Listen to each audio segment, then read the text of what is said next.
She was 6 months pregnant, standing on the terrace of the most exclusive tennis club in the city, surrounded by millionaires in designer clothes. When her husband shoved her in front of everyone, 20 witnesses saw it happen.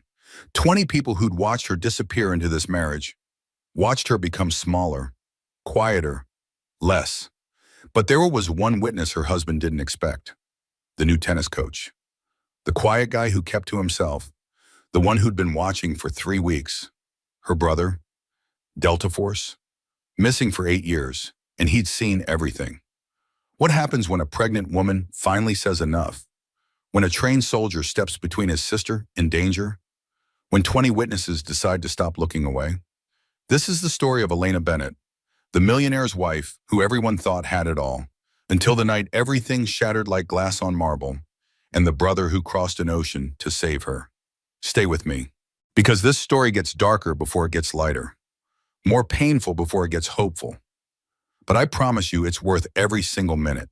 This is a story about survival, about courage, about finding yourself after someone spent years making you disappear. Let's begin. The champagne flute shattered against white marble. Elena Morgan watched the liquid spread across the terrace like spilled blood, her hand pressed against her swollen belly. 6 months pregnant, the baby kicked hard against her palm, as if sensing danger. "You're embarrassing me." Bradley's voice was quiet, too quiet, the tone that meant trouble later. Around them, the Riverside Tennis Club's Saturday social hour continued without pause. Women in designer tennis whites, men in expensive polo shirts, bottles of wine that cost more than Elena used to earn in a week. Everyone pretending they hadn't noticed the broken glass, the raised voices, the way Elena had shrunk into herself. "I just asked if we could leave early," Elena said. Her voice came out smaller than she wanted. "The babies have been kicking all day. My feet are swollen. I'm tired." "We leave when I say we leave." Bradley's fingers wrapped around her upper arm. His grip was tight, too tight. It would leave marks. It always left marks. "I have clients here, business connections.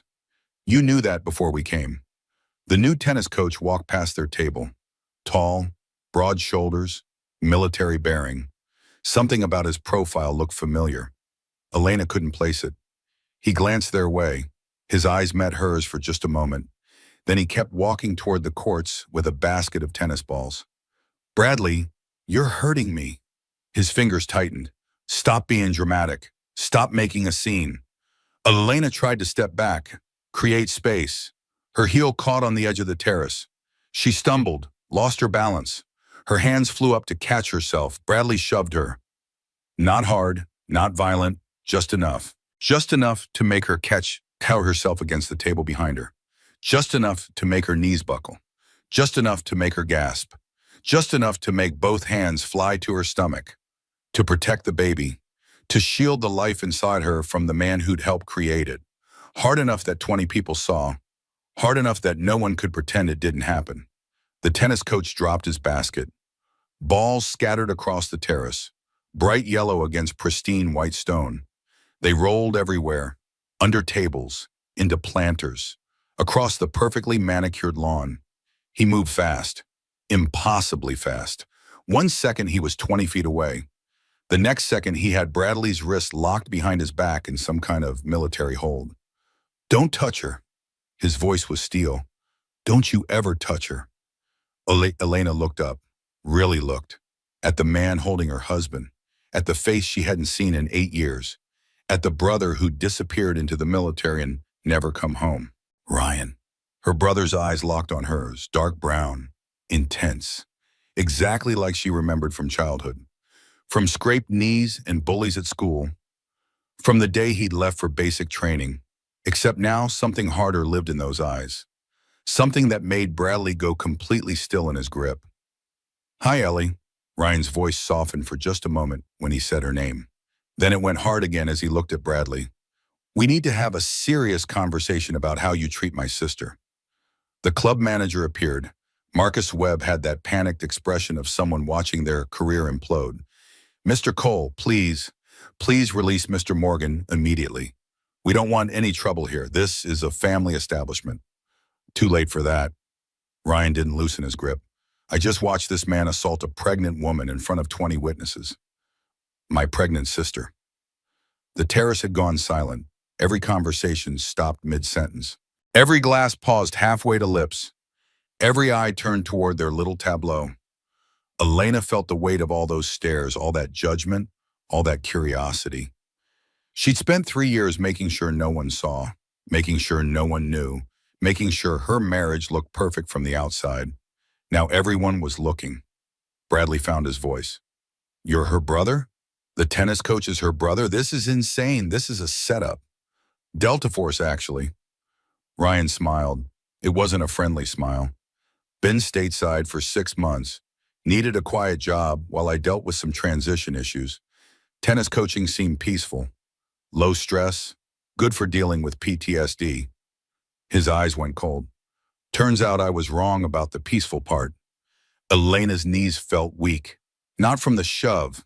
Not from the pregnancy. From 8 years of missing. 8 years of wondering. 8 years of thinking her brother had forgotten about her. Had moved on. Had built a life that didn't include his little sister. How long? Her voice cracked. How long have you been here? Working here? 3 weeks. Ryan's jaw tightened. Long enough. 3 weeks. He'd been here 3 weeks. Watching, seeing, knowing.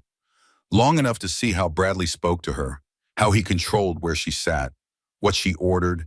How long they stayed. Who she talked to. What she said. Long enough to see the truth Elena had been hiding from everyone, including herself, her husband, her successful, wealthy, powerful husband, the man who gave her everything, the man who'd promised to love and protect her, the man who'd gotten down on one knee in front of Tiffany's and promised her the world, the man who'd just shoved his 6 months pregnant wife in front of the entire Riverside Tennis Club. Let me go right now. Bradley's voice shook with rage. Do you know who I am? Do you know who my family is? I will have you arrested for assault. I will sue you for everything you own. I will destroy your life. I will make sure you never work again. I will try it. Ryan released him with a controlled shove that sent Bradley stumbling forward 3 steps. But first, you're going to apologize to Elena. On your knees, in front of everyone here. Bradley straightened his polo shirt, smoothed down his hair. His face was red, then white, then red again. I'm not apologizing for anything. She was being difficult. She's always difficult lately. It's the pregnancy hormones. She gets emotional, irrational. I was trying to steady her. She stumbled. The slap came from Elena's left. Jasmine Parker had been sitting at the next table with her husband. Mid-30s, perfectly highlighted hair, diamond tennis bracelet that probably cost more than Elena's car. Bradley had pointed her out earlier, told Elena to be nice to her, said her husband David owned half the commercial real estate downtown, said they were important connections. I've been watching you two for months, Jasmine said quietly. Her voice carried across the silent terrace.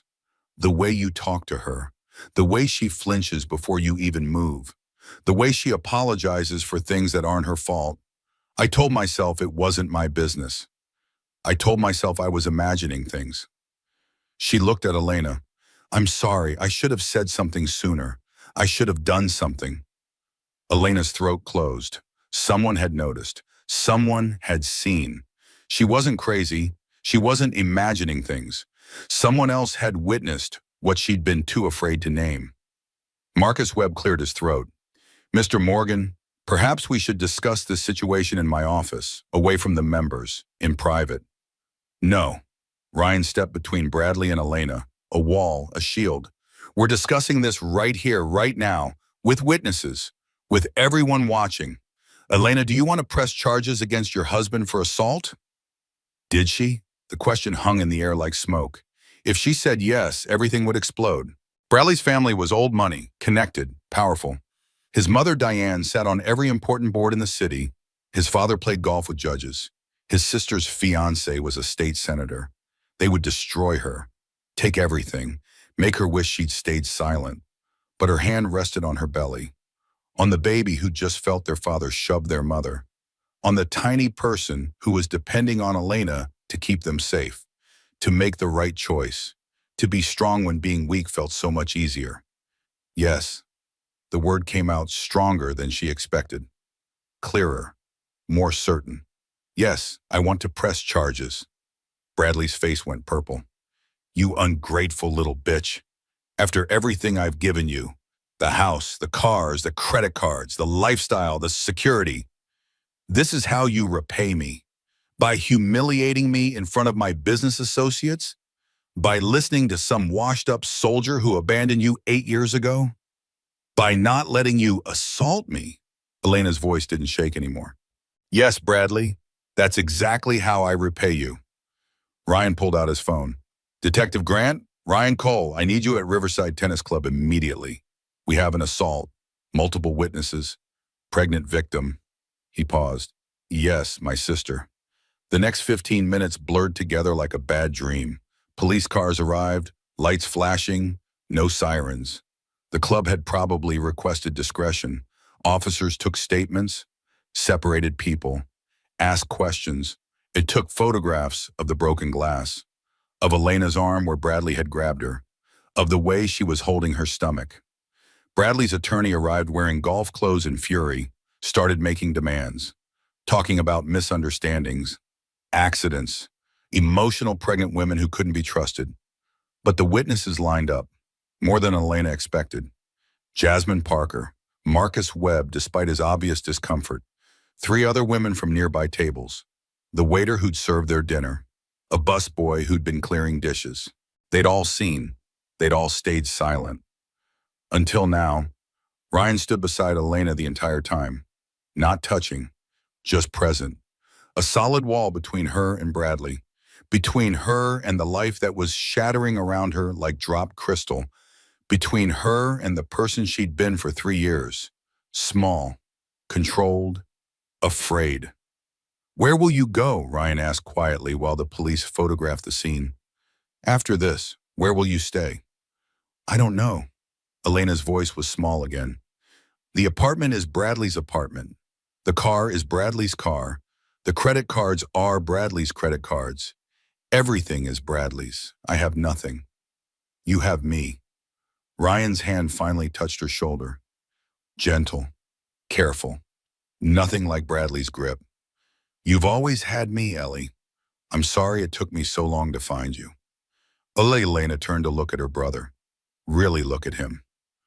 The boy who'd taught her to ride a bike had become a man who'd seen things she couldn't imagine, done things he wouldn't talk about, fought in places that existed only in classified files, come home broken in ways that didn't show on the outside, who'd taken a quiet job at a tennis club to heal, and found his sister trapped in a nightmare. Why didn't you tell me you were here? Ryan's expression flickered. Pain, guilt, regret. I tried, called your old number. The line was disconnected, went to your old apartment, new tenants. Your friends on social media said they hadn't heard from you in years. You disappeared, completely off the grid. His jaw tightened. That's when I knew something was wrong. Started looking harder. Found out you'd married Bradley Morgan 3 years ago. Found out he was a member here. Applied for the tennis coaching position under my real name. Got hired, started watching. Watching what? You, him. The way you moved around him like you were walking on eggshells. The way your smile never reached your eyes anymore. The way you'd check your phone 3 times before answering it. Lock, unlock, lock, unlock, lock. Like you were terrified of missing his call. Ryan's voice was rough. Been trying to figure out how bad it was.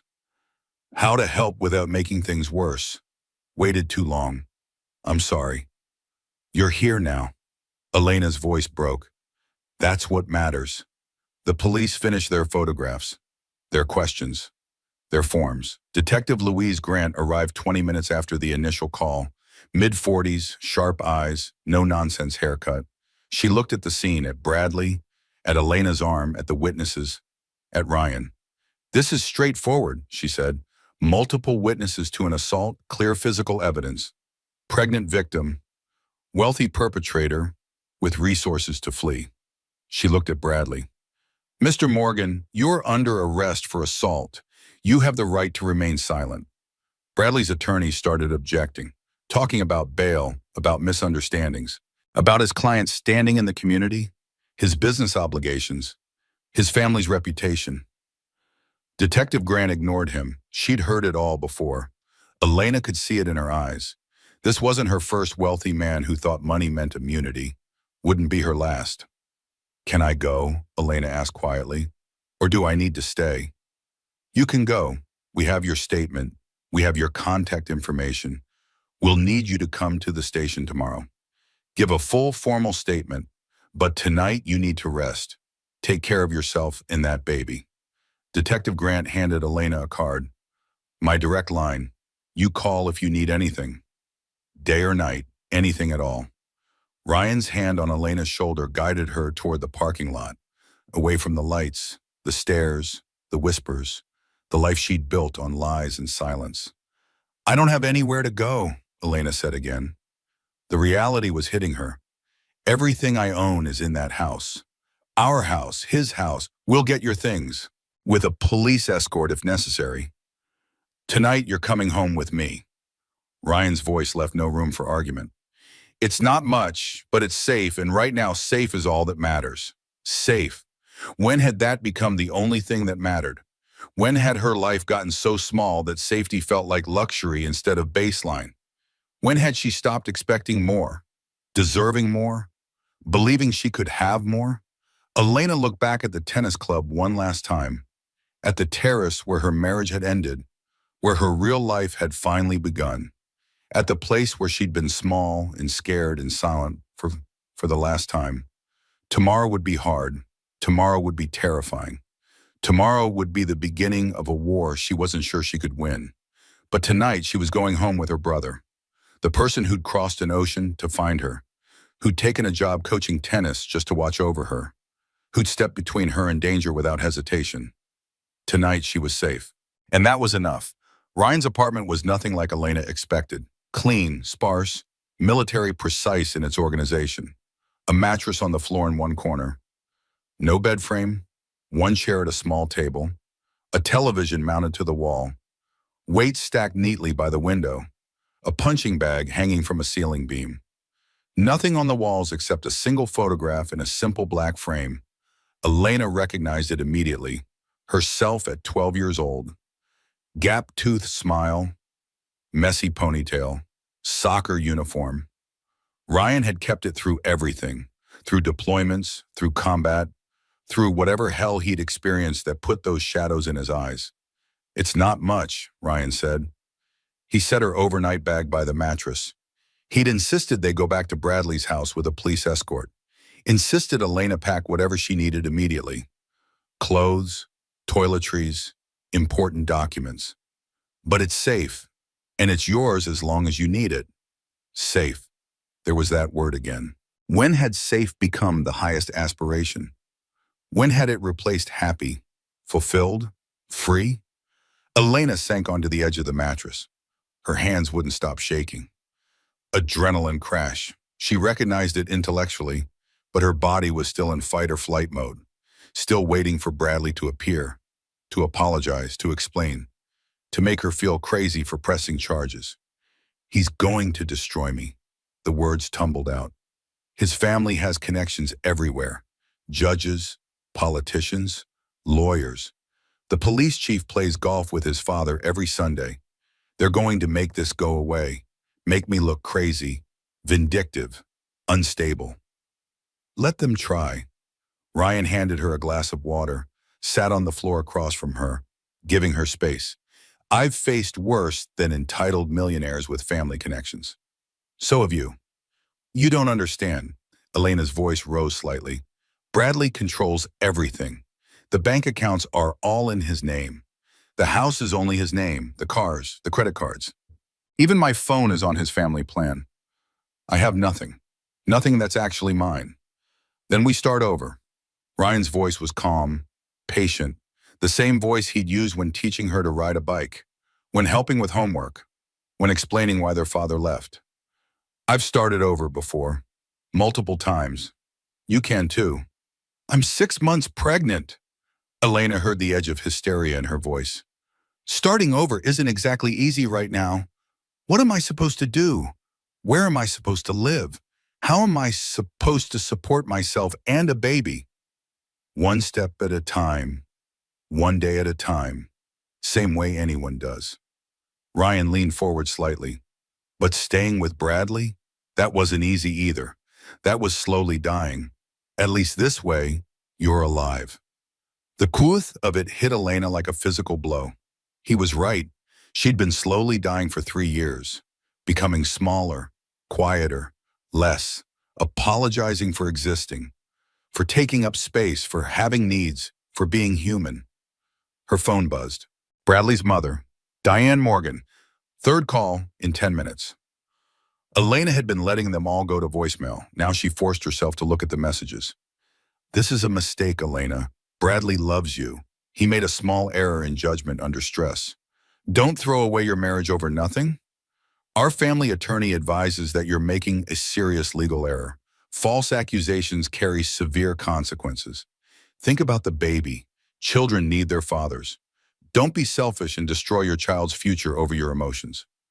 Elena showed Ryan the messages. He read them without expression, then stood, walked to his small kitchen, opened a drawer, came back with scissors. Cut the card. He nodded at her phone.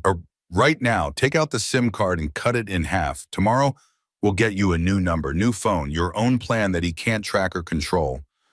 I can't afford that. I don't have any money. I can, until you get on your feet. Ryan's expression was firm, gentle but unyielding. This isn't charity, Ellie. This is what family does. What I should have been doing all along instead of disappearing into the military for 8 years. Guilt flickered across his face. Elena recognized it. She saw the same expression in her own mirror every day.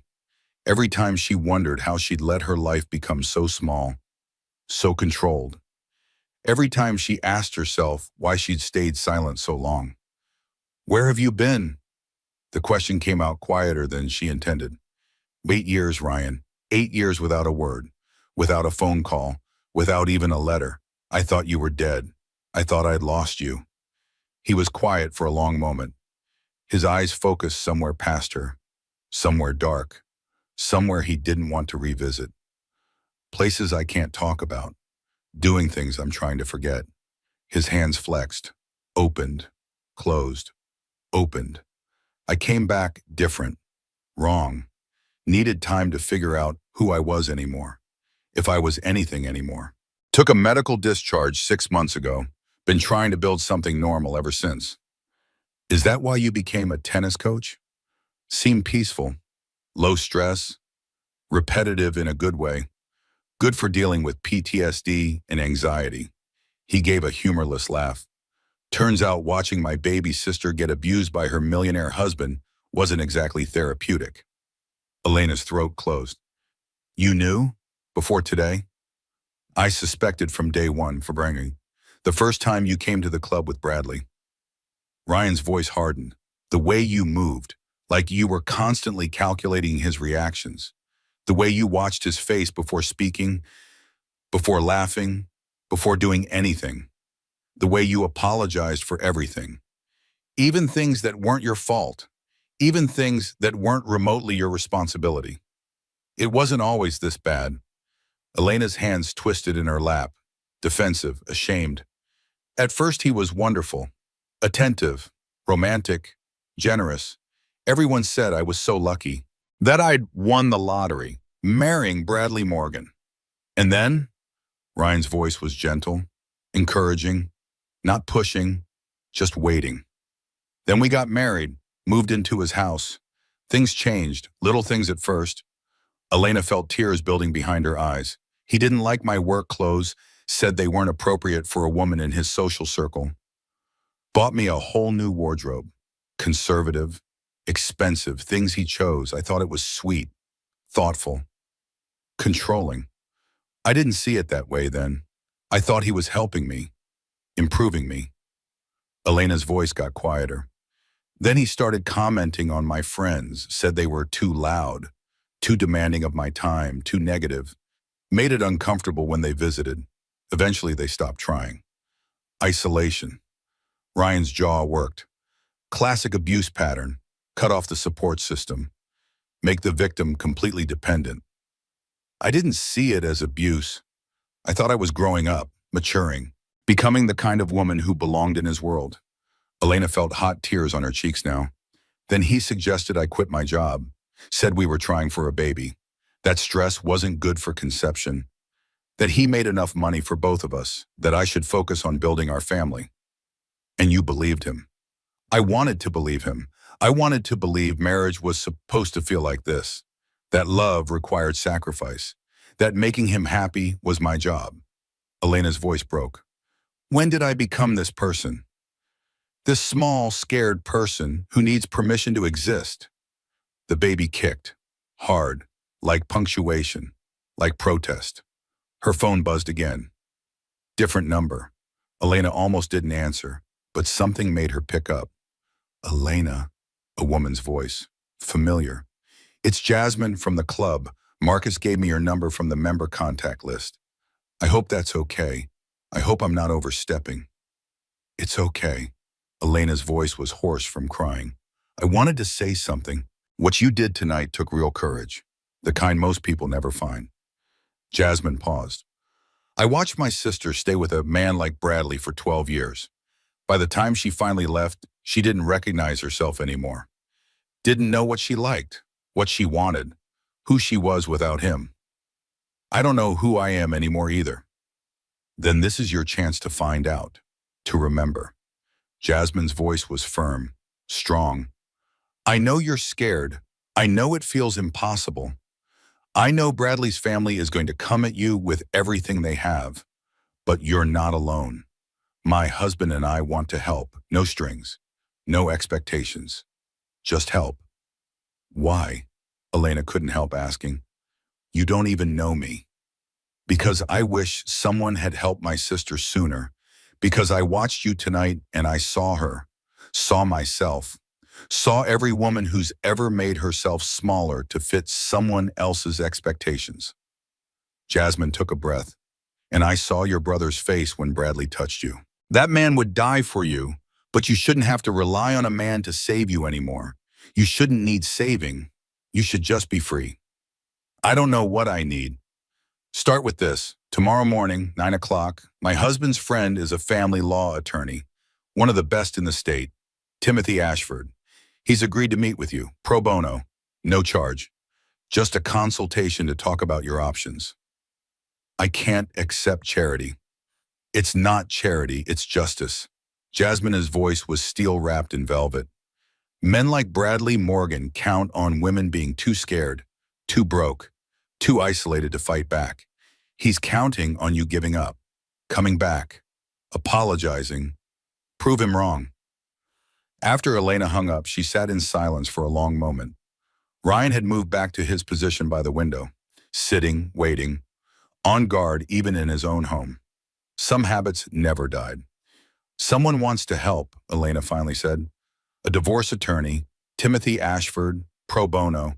Jasmine Parker's husband knows everyone in this city, every judge, every politician, every power player. Ryan's expression didn't change. Good people to have on your side.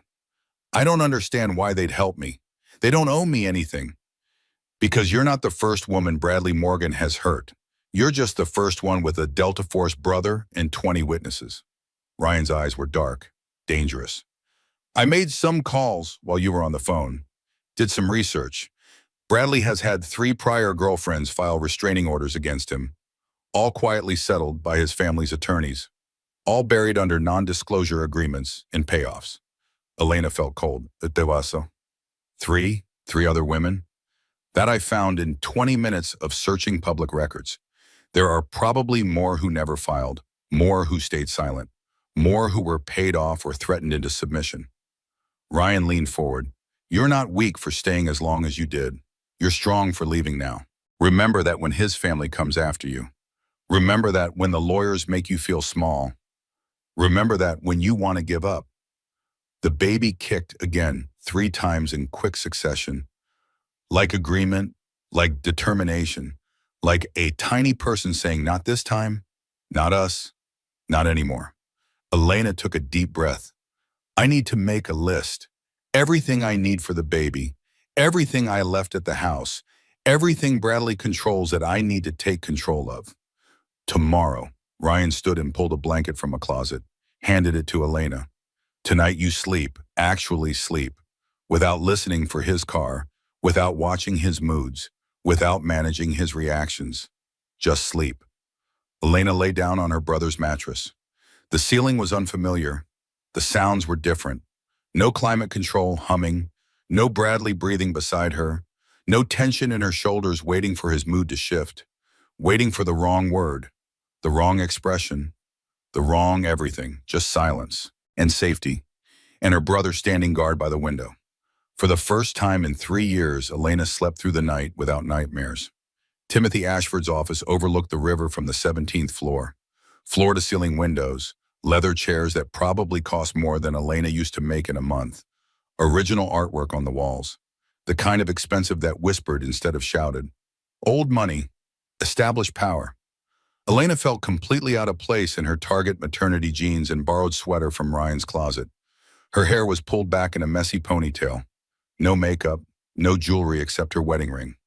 She kept touching it, twisting it, a nervous habit Bradley had always hated. Stop fidgeting, Elena, you look anxious. It makes you look weak. Ryan had insisted on coming. He sat beside her now in clothes that didn't quite fit his frame anymore. Too casual for a law office. Too military for civilian life. Like a wolf forced into a business meeting. Ready to attack if needed. Thank you for seeing me on such short notice, Elena began. Her default mode, apologetic, grateful, small. I know Jasmine said pro bono, but I should tell you up front that I have absolutely no way to pay you. I don't have access to any money. I don't even have... Stop. Timothy held up his hand. Mid-50s, gray at the temples, expensive suit, kind eyes behind designer glasses. Jasmine Parker's husband and I go back 20 years. He helped me through my own divorce. When he calls in a favor, I don't argue. I don't send a bill. I just help. He glanced at the file on his mahogany desk. Opened it. Besides, I'm familiar with the Morgan family. Taking them apart in court will be personally satisfying. I've wanted to nail Bradley Morgan for years. You're giving me the opportunity. You know Bradley? I know his type. Men who believe money exempts them from consequences. Men who view their wives as property they purchased. Men whose families protect them no matter what they've done. Timothy looked up, met her eyes. I'm very good at destroying those men in court. It's basically my specialty. Ryan leaned forward slightly. What are we looking at? Realistically? Assault charges are pending. That's criminal court, not my arena, but it helps your civil case tremendously. Timothy pulled out a legal pad, started writing. For the divorce, we're in a community property state. That works in your favor. Elena, when exactly did you marry Bradley Morgan? 3 years ago, August 15th. Did you sign a prenuptial agreement? Elena's stomach sank. She'd been dreading this question. Yes, his mother insisted. She had their family attorney draw it up. I didn't have my own lawyer review it. Bradley said it was just a formality, protection for his family's assets, that it didn't matter because we'd never divorce. Of course he said that. Timothy's expression didn't change, didn't judge, just noted. Do you have a copy of this prenuptial agreement? No, Bradley kept all our important documents in his safe. I don't have the combination. We'll subpoena it from his attorney. Standard procedure. Timothy made another note. What about employment? Were you working when you married Bradley? Yes, marketing director at Spectrum Solutions. $75,000 a year plus full benefits and stock options. Good salary, good position. And now? I quit 2 years ago. Elena felt shame creeping up her neck, hot and uncomfortable. Bradley suggested it, said the stress wasn't good for me, that we were trying for a baby and I should focus on that he made enough money for both of us, that I didn't need to work. Timothy wrote quickly, his pen scratching across paper. Did you receive any compensation for quitting? Severance package? Payment for your contributions to the household? Anything at all? Elena felt her face flush. No, nothing.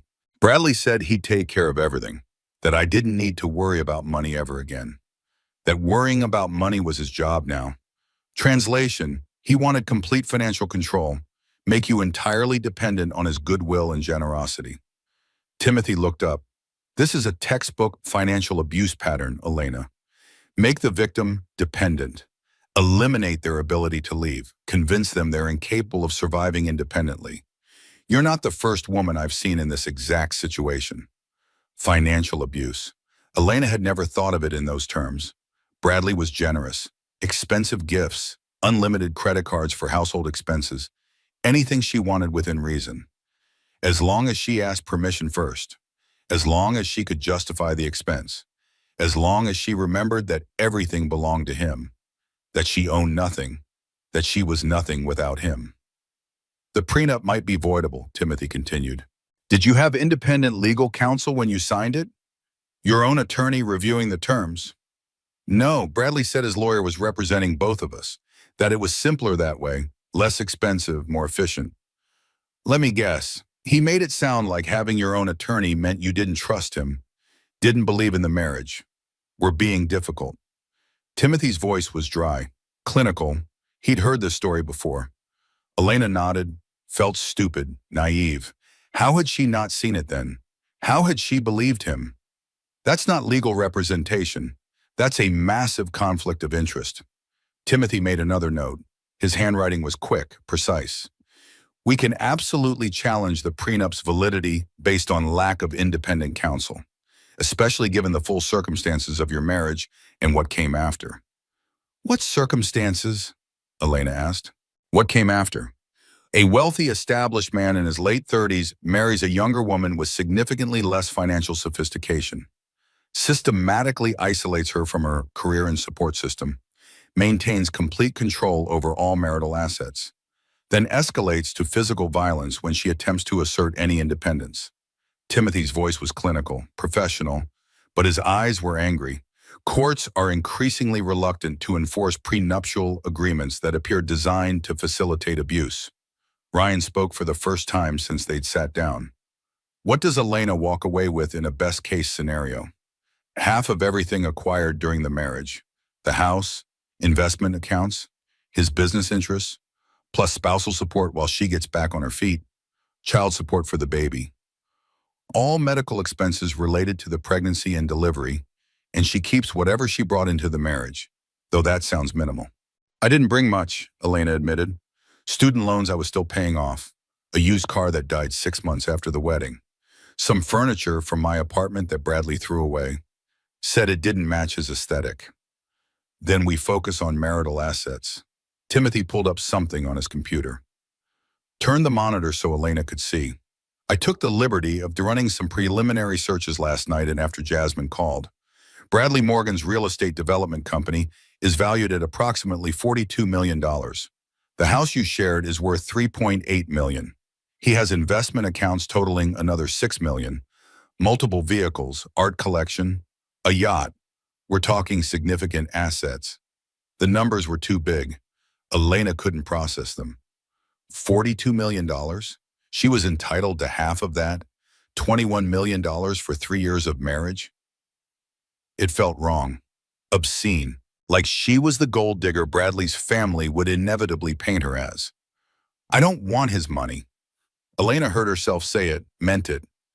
I just want to be free. I want my baby to be safe. That's all I want. Then you're a better person than I am, Timothy said with a slight smile. But here's the thing, Elena. Bradley Morgan doesn't want you to be free. He wants you to come back. Apologize for embarrassing him. Accept that Saturday night was your fault. Return to being his perfectly controlled wife. And if you won't do that, he wants to destroy you as a warning to anyone else who might consider leaving. How do you know that? Elena asked. How can you possibly know what he wants? Because his mother has called me 4 times since 8 this morning.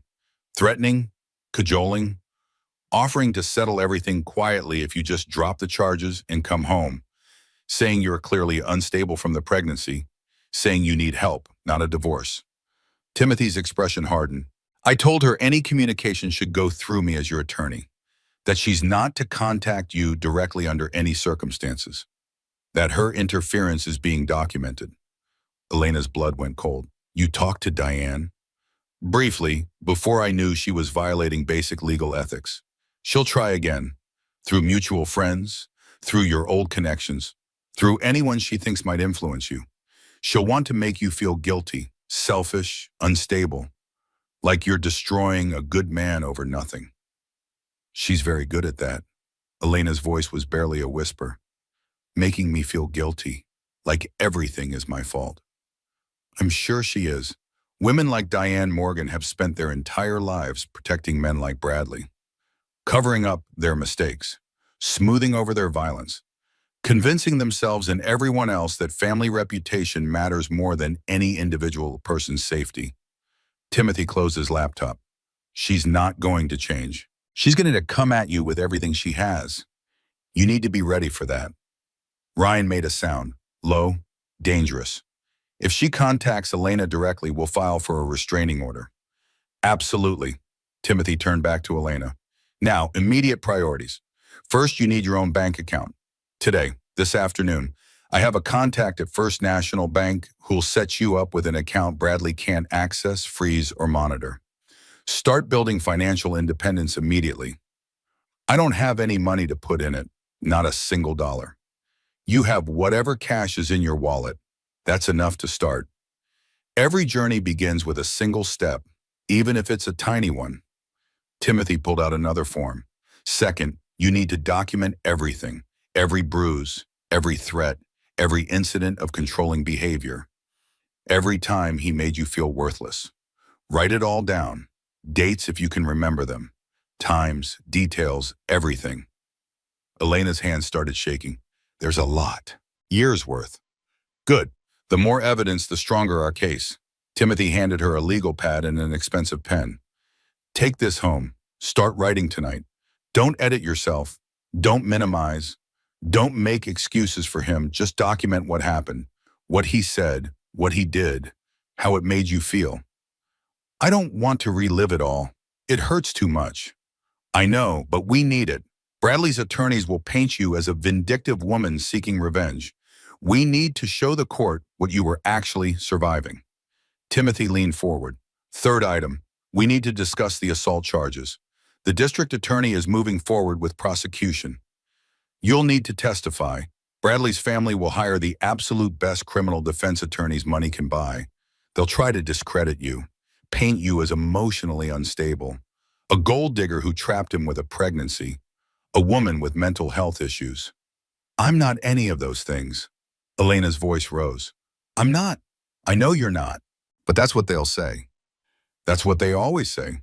It's predictable, boring, increasingly ineffective when there are multiple credible witnesses.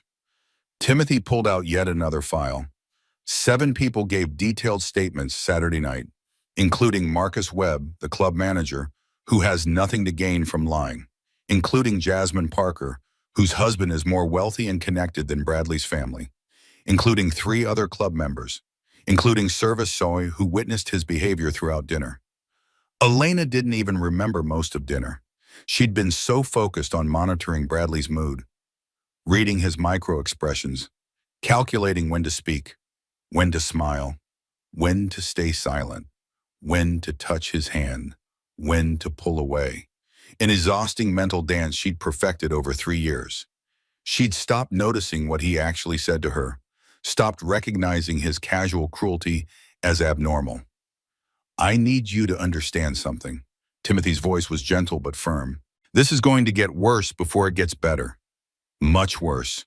Bradley's family will hire investigators. They'll dig into your past, your relationships, your college years, any mistake you've ever made. They'll try to make you look like the villain in this story. What if they succeed? Elena whispered. What if everyone believes them? What if I lose everything? What if they take my baby? Ryan's hand covered hers, warm, solid, real. That's not going to happen. I won't let it happen. Timothy nodded. Your brother's right. We have video evidence. We have witnesses. We have a pattern of prior abuse with Bradley's ex-girlfriends. We have every advantage. You're not going to lose this, Elena. But you are going to have to fight harder than you've ever fought for anything. The baby kicked, hard, insistent, as if agreeing, As if saying yes, we fight, we survive, we win. Elena took the legal pad, the expensive pen, the card with Timothy's office number, cell number, and emergency line. What do I do next? She asked. Right now. Today. What's the next step? Timothy smiled, actually smiled. Next, you stop asking permission for everything. You're done performing for Bradley, done managing his moods, done making yourself smaller so he can feel bigger. You're done being his creation. Time to remember who you actually are. The call started at 2 in the morning.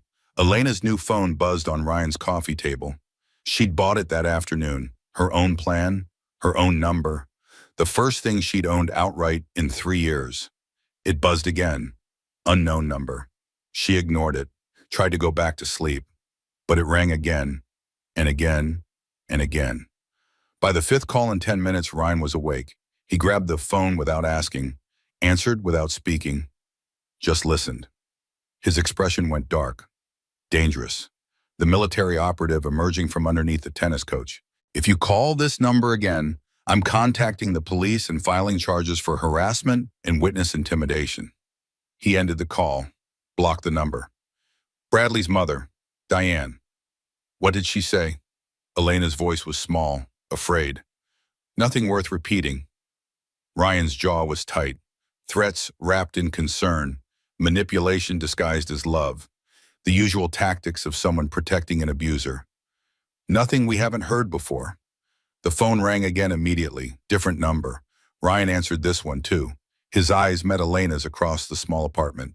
He put it on speaker so she could hear. You have completely destroyed his reputation, a woman's voice said. Cultured, expensive education, barely contained rage. Diane Morgan's voice. His clients are calling to cancel contracts. The tennis club is talking about revoking his membership. His business partners are distancing themselves. Do you understand what you've done? Do you have any idea of the damage you've caused? The damage she's caused, Ryan's voice was perfectly calm, perfectly controlled. Your son assaulted a pregnant woman in front of 20 witnesses. The only person causing damage is Bradley. Elena is just refusing to cover it up anymore. Silence on the other end. Then, who is this? Where is Elena? I demand to speak with my daughter-in-law immediately. This is Ryan Cole, Elena's brother, also known as the man who filed an assault report against your son. Also the man who's been watching Bradley treat my sister like property he purchased for 3 weeks. Also the man who has absolutely no problem making sure everyone in this city knows exactly what kind of family you really are. You have no idea what you're dealing with, young man. Diane's voice shook with suppressed fury. My family built this city. We have connections you can't possibly imagine. Judges, politicians, law enforcement. The mayor himself is a family friend. You're making a terrible mistake threatening us. Delta Force, ma'am. Ryan's voice was ice, pure ice. I've dealt with warlords in Afghanistan, terrorists in Iraq, people who actually had power, real power, not just money and social connections and country club memberships. Your son is a spoiled bully with an expensive suit. Your family is built on reputation and enforced silence. I specialize in destroying both. Another pause, longer this time. You're threatening me. No, ma'am, I'm informing you of facts. Elena is under my protection now. Anyone who contacts her directly, anyone who threatens her, anyone who makes her feel unsafe in any way, they become my problem, and I solve problems very effectively, very permanently. Do we understand each other? The call ended abruptly. Diane had hung up. Elena stared at her brother. Did you just threaten Bradley's mother? Did you just threaten Diane Morgan? No. I gave her accurate information about the situation. There's a legal difference. Ryan's expression didn't change, didn't soften. She needed to understand that you're not alone anymore. Not unprotected, not an easy target. The phone rang again. Different number. Ryan didn't answer this time, just blocked it immediately. Then it rang again, and again, and again. 3 more calls in rapid succession, all from different numbers, all blocked without being answered. They're panicking, Ryan observed. Trembling, trying different approaches. That's good. Panic that people make mistakes, reveal their actual tactics, show their true faces. They're going to destroy me. Elena's voice cracked. Everything Timothy warned me about.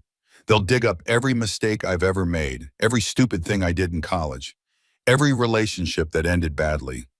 They'll make me look terrible, unstable, unfit to be a mother.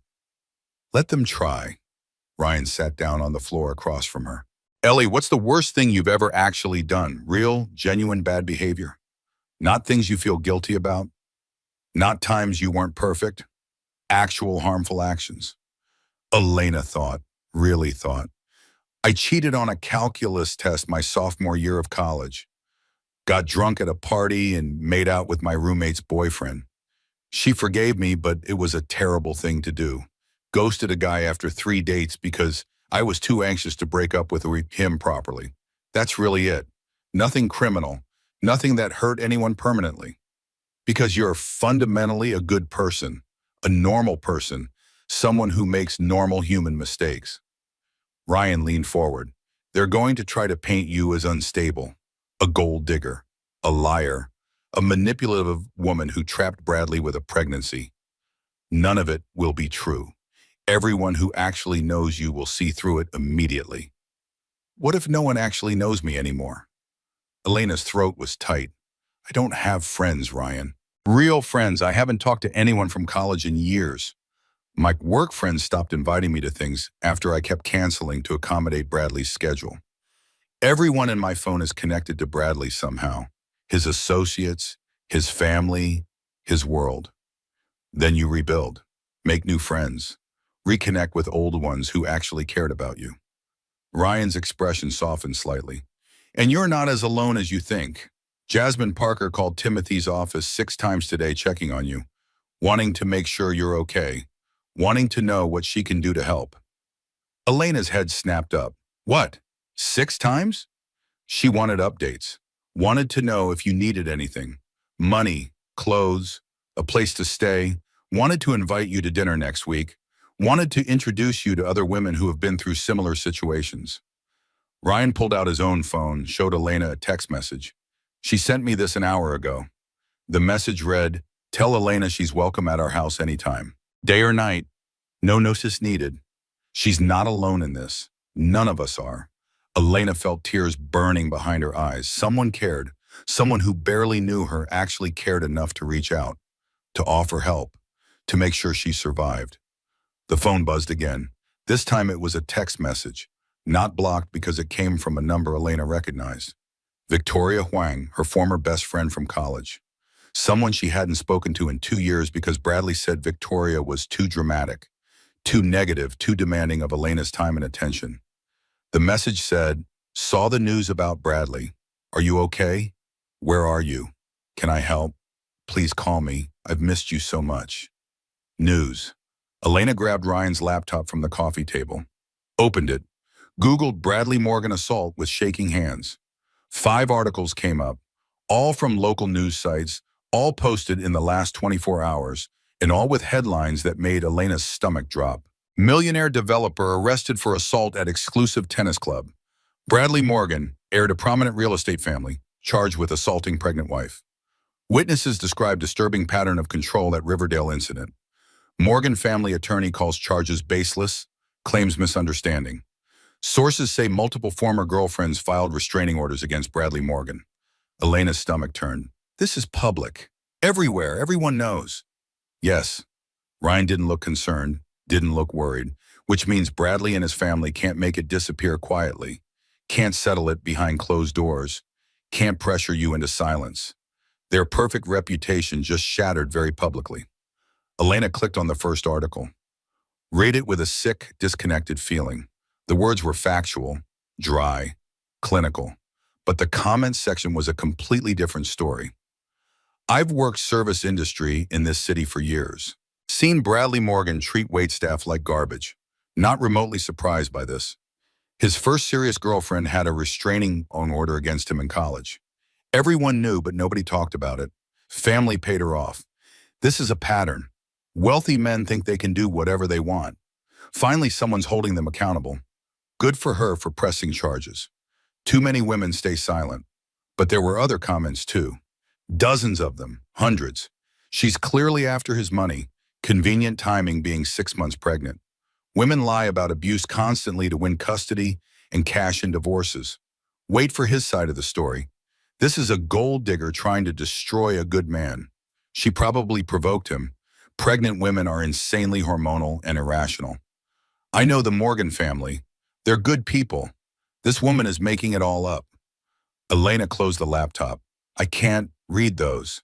I can't see what people are saying about me. Then don't. Ryan took the computer away. Set it aside. Focus only on what you can control. Tomorrow you're meeting with Detective Grant to give your complete formal statement. Timothy's filing divorce papers first thing in the morning. You're going to your OB/GYN appointment to make sure the baby wasn't harmed. One step at a time, 1 hour at a time if necessary. The phone rang again. This time Elena recognized the number before Ryan could grab it. Her mother, Catherine Bennett. She hadn't spoken to her mother in 6 months. Bradley said her mother was too judgmental, too critical of their marriage, too negative. That visits with her were stressful and bad for the baby. That Elena should focus on their new family, not her dysfunctional old one. Elena answered before she could second-guess herself. Mom? Elena Marie Bennett. Her mother's voice cracked immediately. Raw emotion. I saw the news. I saw what happened. Why didn't you call me? How long has this been going on? Where are you right now? Are you safe? Is the baby safe? The dam broke completely. Elena sobbed. Great, shaking, body-racking sobs that she'd been holding back for 3 years. Her mother didn't try to fix it, didn't offer solutions, didn't minimize. Just talked steadily through the crying. Just stayed on the line. Just was there in the only way she could be at 2:30 in the morning.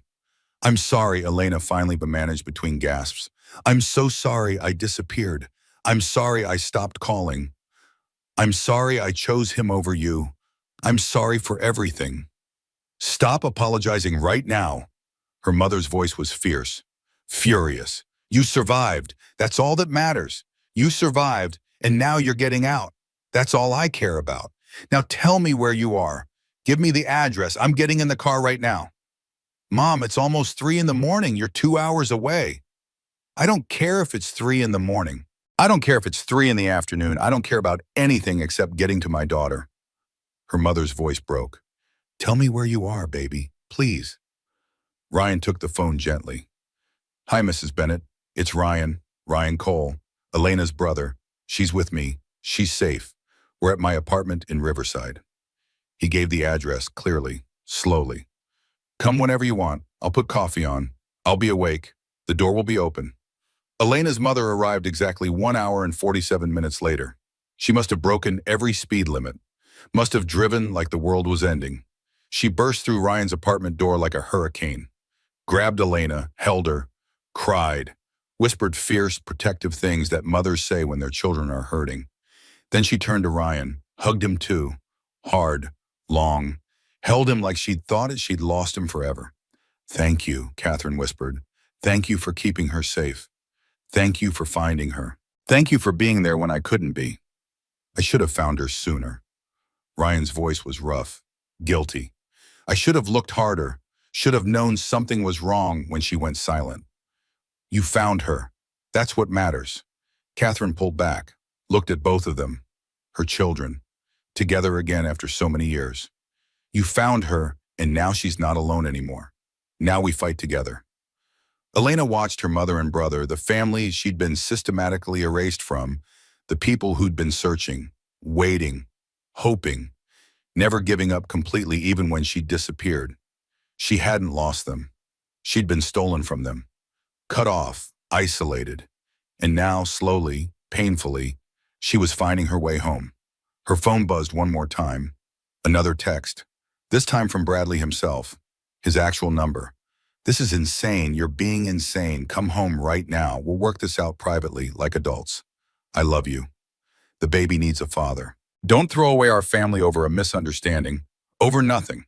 A misunderstanding. He'd shoved his 6 months pregnant wife in front of 20 witnesses. In public, on camera, and he was calling it a misunderstanding, calling it nothing. Elena showed the text to Ryan and her mother. Save it, Ryan said immediately. Screenshot it, forward it to Timothy. Every text, every call, every message. All of it is evidence of harassment in witness intimidation. And don't respond, her mother added firmly. Don't engage with him at all. Don't give him any response he can twist or manipulate. Let your attorney handle all communication from now on. Elena opened her text thread with Bradley. 3 years of messages, 3 years of conversations, 3 years of her life compressed into digital data. She scrolled through quickly, saw the patterns she'd been blind to while living it. Where are you? Who are you with? Why aren't you answering? Send me a photo of where you are. You're embarrassing me. Don't wear that. You're being difficult. Fine, do whatever you want. See if I care. I'm sorry, baby. I didn't mean it. You know I love you. On and on. For 3 years, the cycle of control and apology, anger and love, criticism and reassurance. The pattern's so clear now. So obvious. How had she not seen it? Elena deleted the entire text thread, then blocked Bradley's number, then blocked Diane's number, then Bradley's father, then his sister. One by one, she cut every thread connecting her to the Morgan family. Every digital tie, every point of contact. It felt like opening windows after years in a sealed, airless room. Frightening, exhilarating, terrifying, necessary, like breathing for the first time. The baby kicked, strong, insistent, alive and well and protected. You're going to be okay, Elena whispered to her belly, to the life growing inside her. We're both going to be okay, I promise. No matter what happens, no matter how hard this gets. We're going to be okay. For the first time in 3 years, she actually believed it. Detective Louise Grant's office smelled like burnt coffee, old paperwork, and determination. She was mid-40s, short practical haircut going gray at the temples, no makeup, no jewelry, sharp, intelligent eyes that had seen too much human cruelty and refused to look away. She gestured Elena to a chair across from a desk buried under case files and cold coffee cups. Ryan sat beside Elena, silent, supportive, a wall between his sister and the world. This conversation is being recorded, Detective Grant said. Not unkindly, matter of fact. I need you to tell me everything, not just what happened Saturday night at the club. Everything leading up to it. Take all the time you need. There's no rush, no pressure, just truth. Where did it even start, Elena wondered. When did normal courtship end and abuse begin? Where was the line?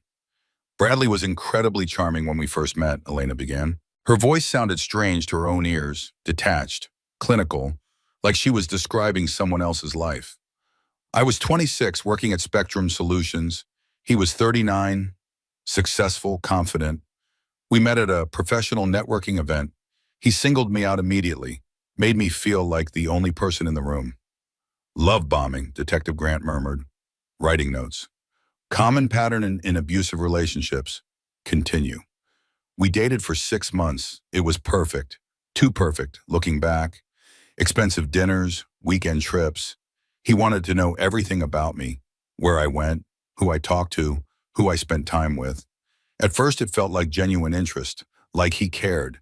Then gradually, it started feeling like surveillance, like interrogation.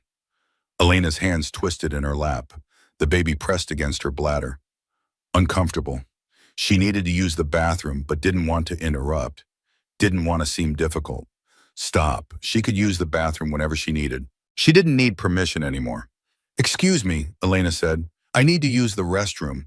The baby is pressing on my bladder. Of course, down the hall, second door on the left. Detective Grant smiled slightly. Take your time. I'm not going anywhere. When Elena returned, she felt steadier, more grounded, ready to continue. 6 months into dating, Bradley proposed. Big public proposal at an expensive restaurant. Everyone watching, everyone applauding. I said yes. I was happy. I thought I was the luckiest woman alive. Elena took a breath. His mother insisted on a prenuptial agreement before the wedding. Had their family attorney draw it up. I didn't have my own lawyer review it. Bradley said it was just protecting his family's business interests, that it didn't matter because we'd never divorce, that asking him to pay for my own attorney meant I didn't trust him. Coercion, Detective Grant noted. Continue. We got married, moved into his house. That's when everything changed. Elena's voice got quieter. Small things at first. He didn't like my work clothes, said they weren't appropriate for a woman married to someone in his position, bought me an entire new wardrobe. Professional, conservative, expensive. Things he chose. I thought it was thoughtful, generous. Now I see it was control. Detective Grant nodded but didn't interrupt. Then he started commenting on my friends, said they were too demanding of my time, too negative, too immature. Made it uncomfortable when they came over, made snide comments after they left. Eventually, they stopped calling, stopped inviting me places. I thought I was naturally growing apart from them, maturing. Now I understand I was being isolated. Classic abuse pattern, Detective Grant confirmed. Isolate the victim from support systems. Make them completely dependent. Continue. Then Bradley suggested I quit my job, said we were trying to get pregnant. That work stress wasn't good for conception, that he made more than enough money for both of us, that focusing on building our family should be my priority. Elena felt tears building, forced them back. I quit. I gave up my career, my income, my independence, my identity outside of being Bradley Morgan's wife. When did the physical abuse start? Elena swallowed hard. It wasn't abuse at first. That's what I told myself, just accidents. Just him not realizing his own strength. He'd grab my arm during arguments, squeeze too hard, leave bruises shaped like fingerprints. He said I bruised easily, that he'd barely touched me, that I was being dramatic. That's still assault and battery under the law, Detective Grant said flatly.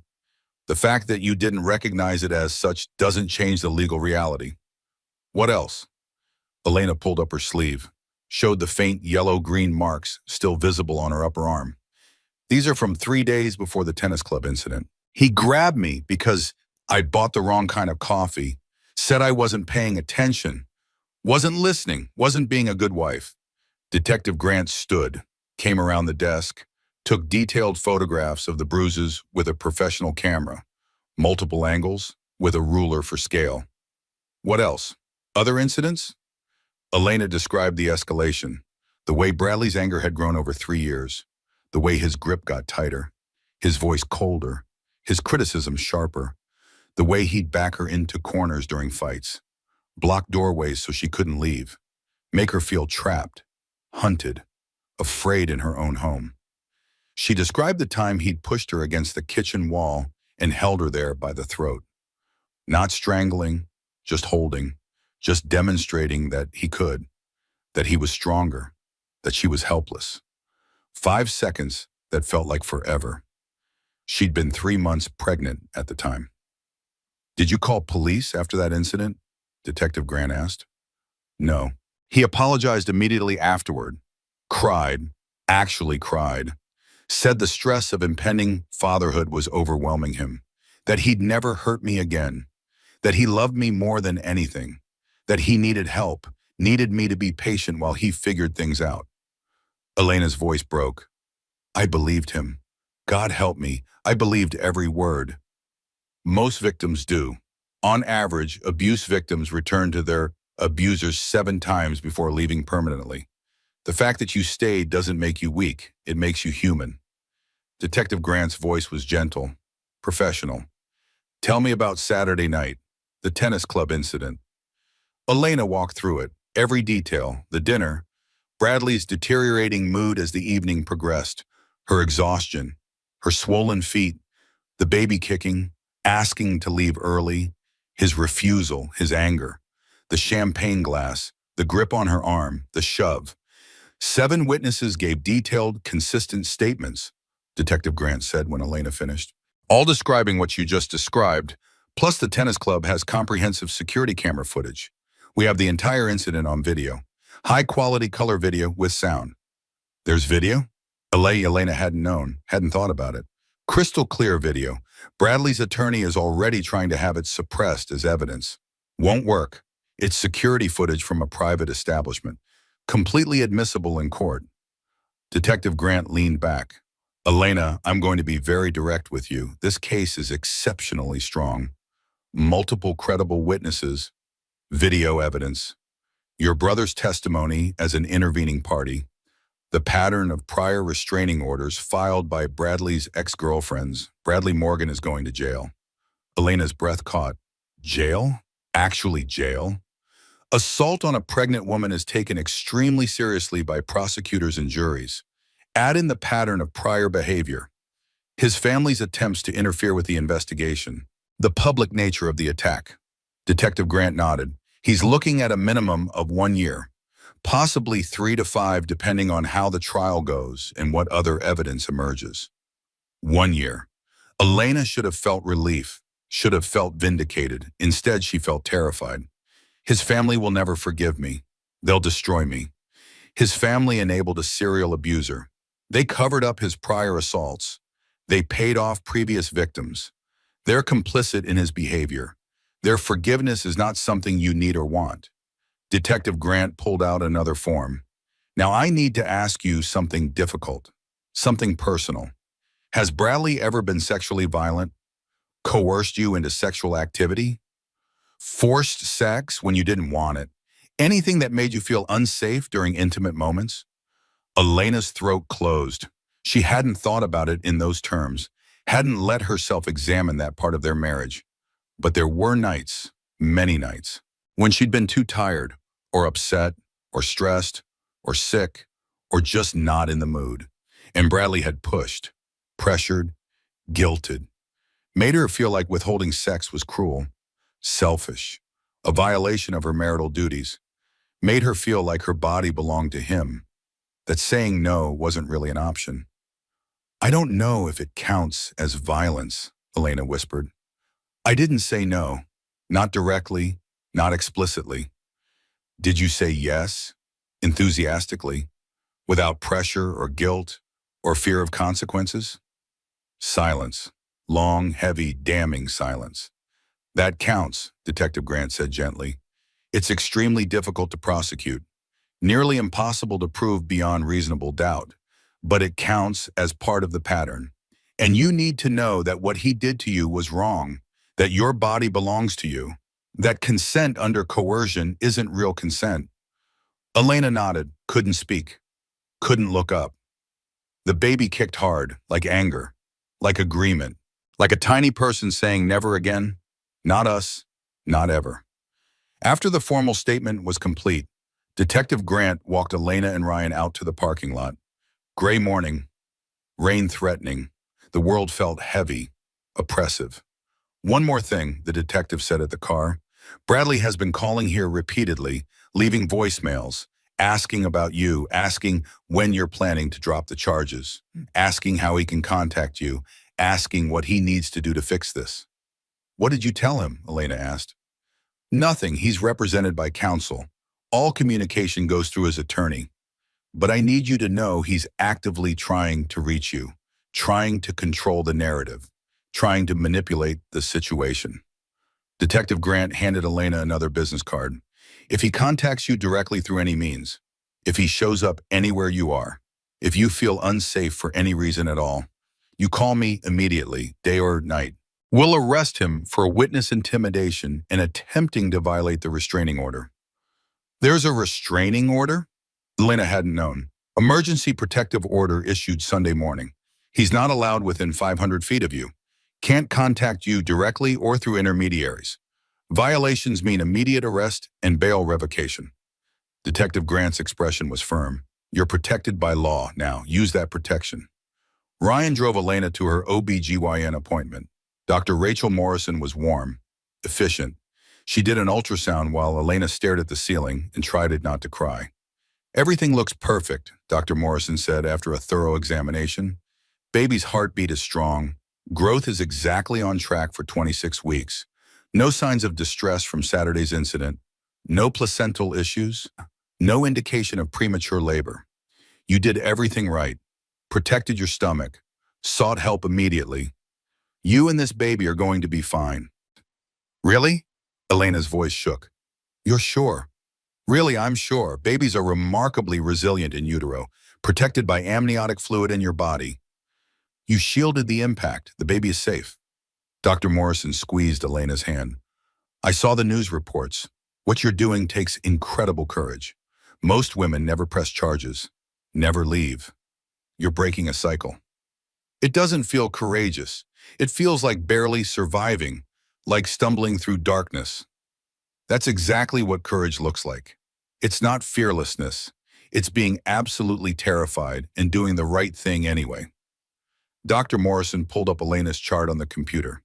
Now let's talk about delivery. You're due in 14 weeks. Who's going to be your support person in the delivery room? Elena hadn't thought that far ahead. Bradley was supposed to be there. They'd taken birthing classes together, practiced breathing exercises, toured the maternity ward, made a birth plan. All of that was gone now, meaningless. My brother, Elena said, Ryan, he'll be there. Good, bring him to the next appointment. We'll go over birth plan options, pain management, what to expect, how he can best support you. Dr. Morrison smiled. You're going to get through this, Elena. You and this baby are going to be just fine. Better than fine. You're going to be free. On the drive back to Ryan's apartment, Elena's phone rang. Timothy Ashford. Divorce papers were served to Bradley 1 hour ago, Timothy said without preamble. Professional, efficient. His attorney called me immediately. They want to meet, discuss settlement options. They're panicking. Already? It's only been 2 days. They know the assault case is strong. They know the publicity is devastating their reputation. They know Bradley's business is suffering. Clients are pulling contracts. Partners are distancing themselves. The tennis club officially revoked his membership this morning. They want this resolved quietly and quickly before more damage occurs. Timothy's voice held deep satisfaction, which means we have significant leverage for negotiations. What kind of settlement are they offering? That's what we need to discuss. Are you available to come to my office tomorrow morning? Bring your brother. We'll strategize our response together. After Elena hung up, she looked at Ryan in the driver's seat.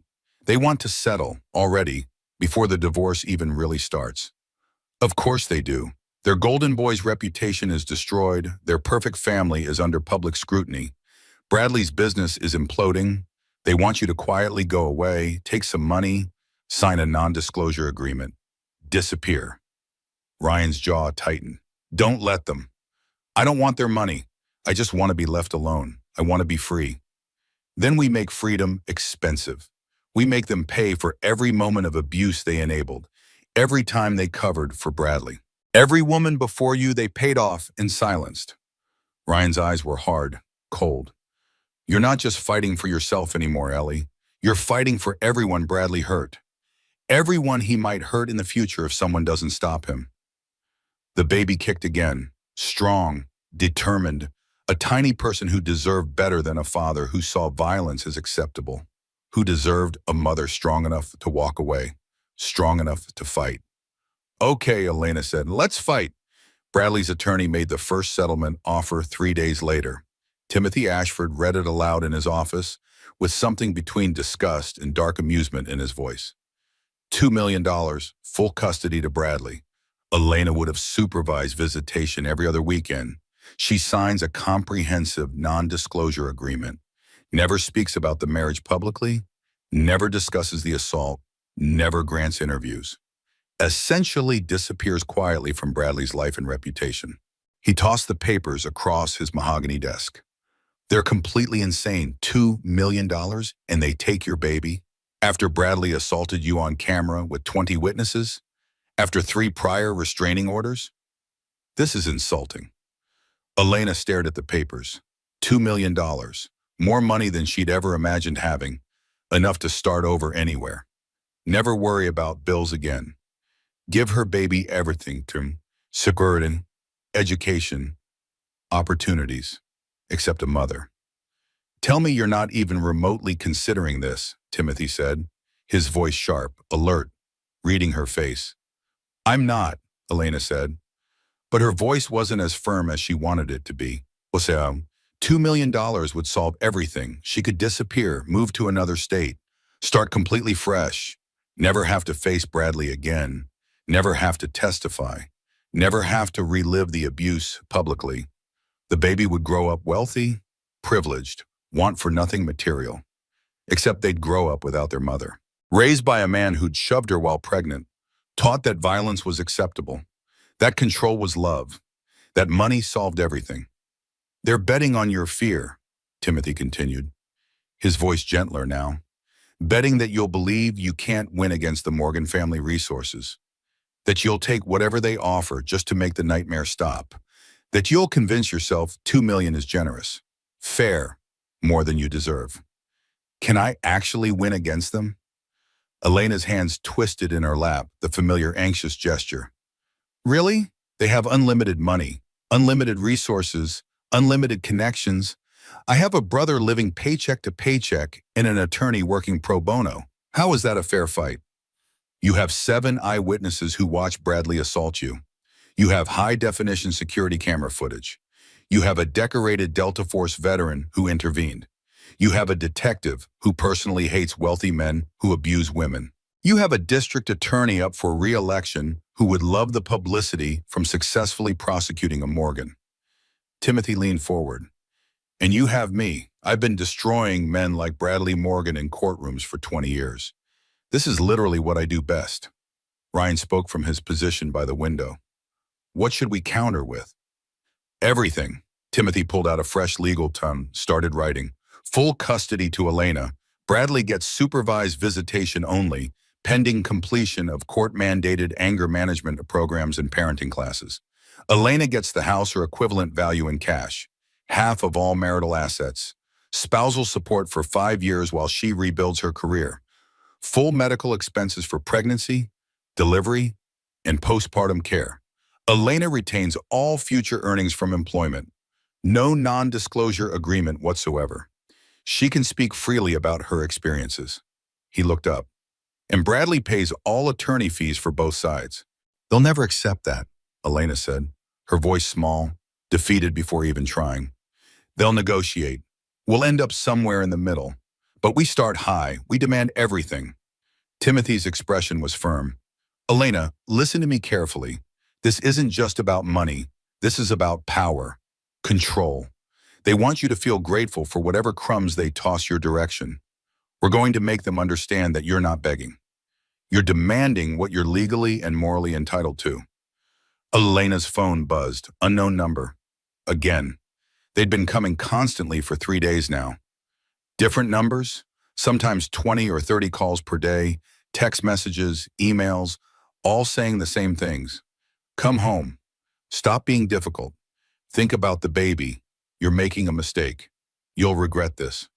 Timothy noticed. How bad is the harassment?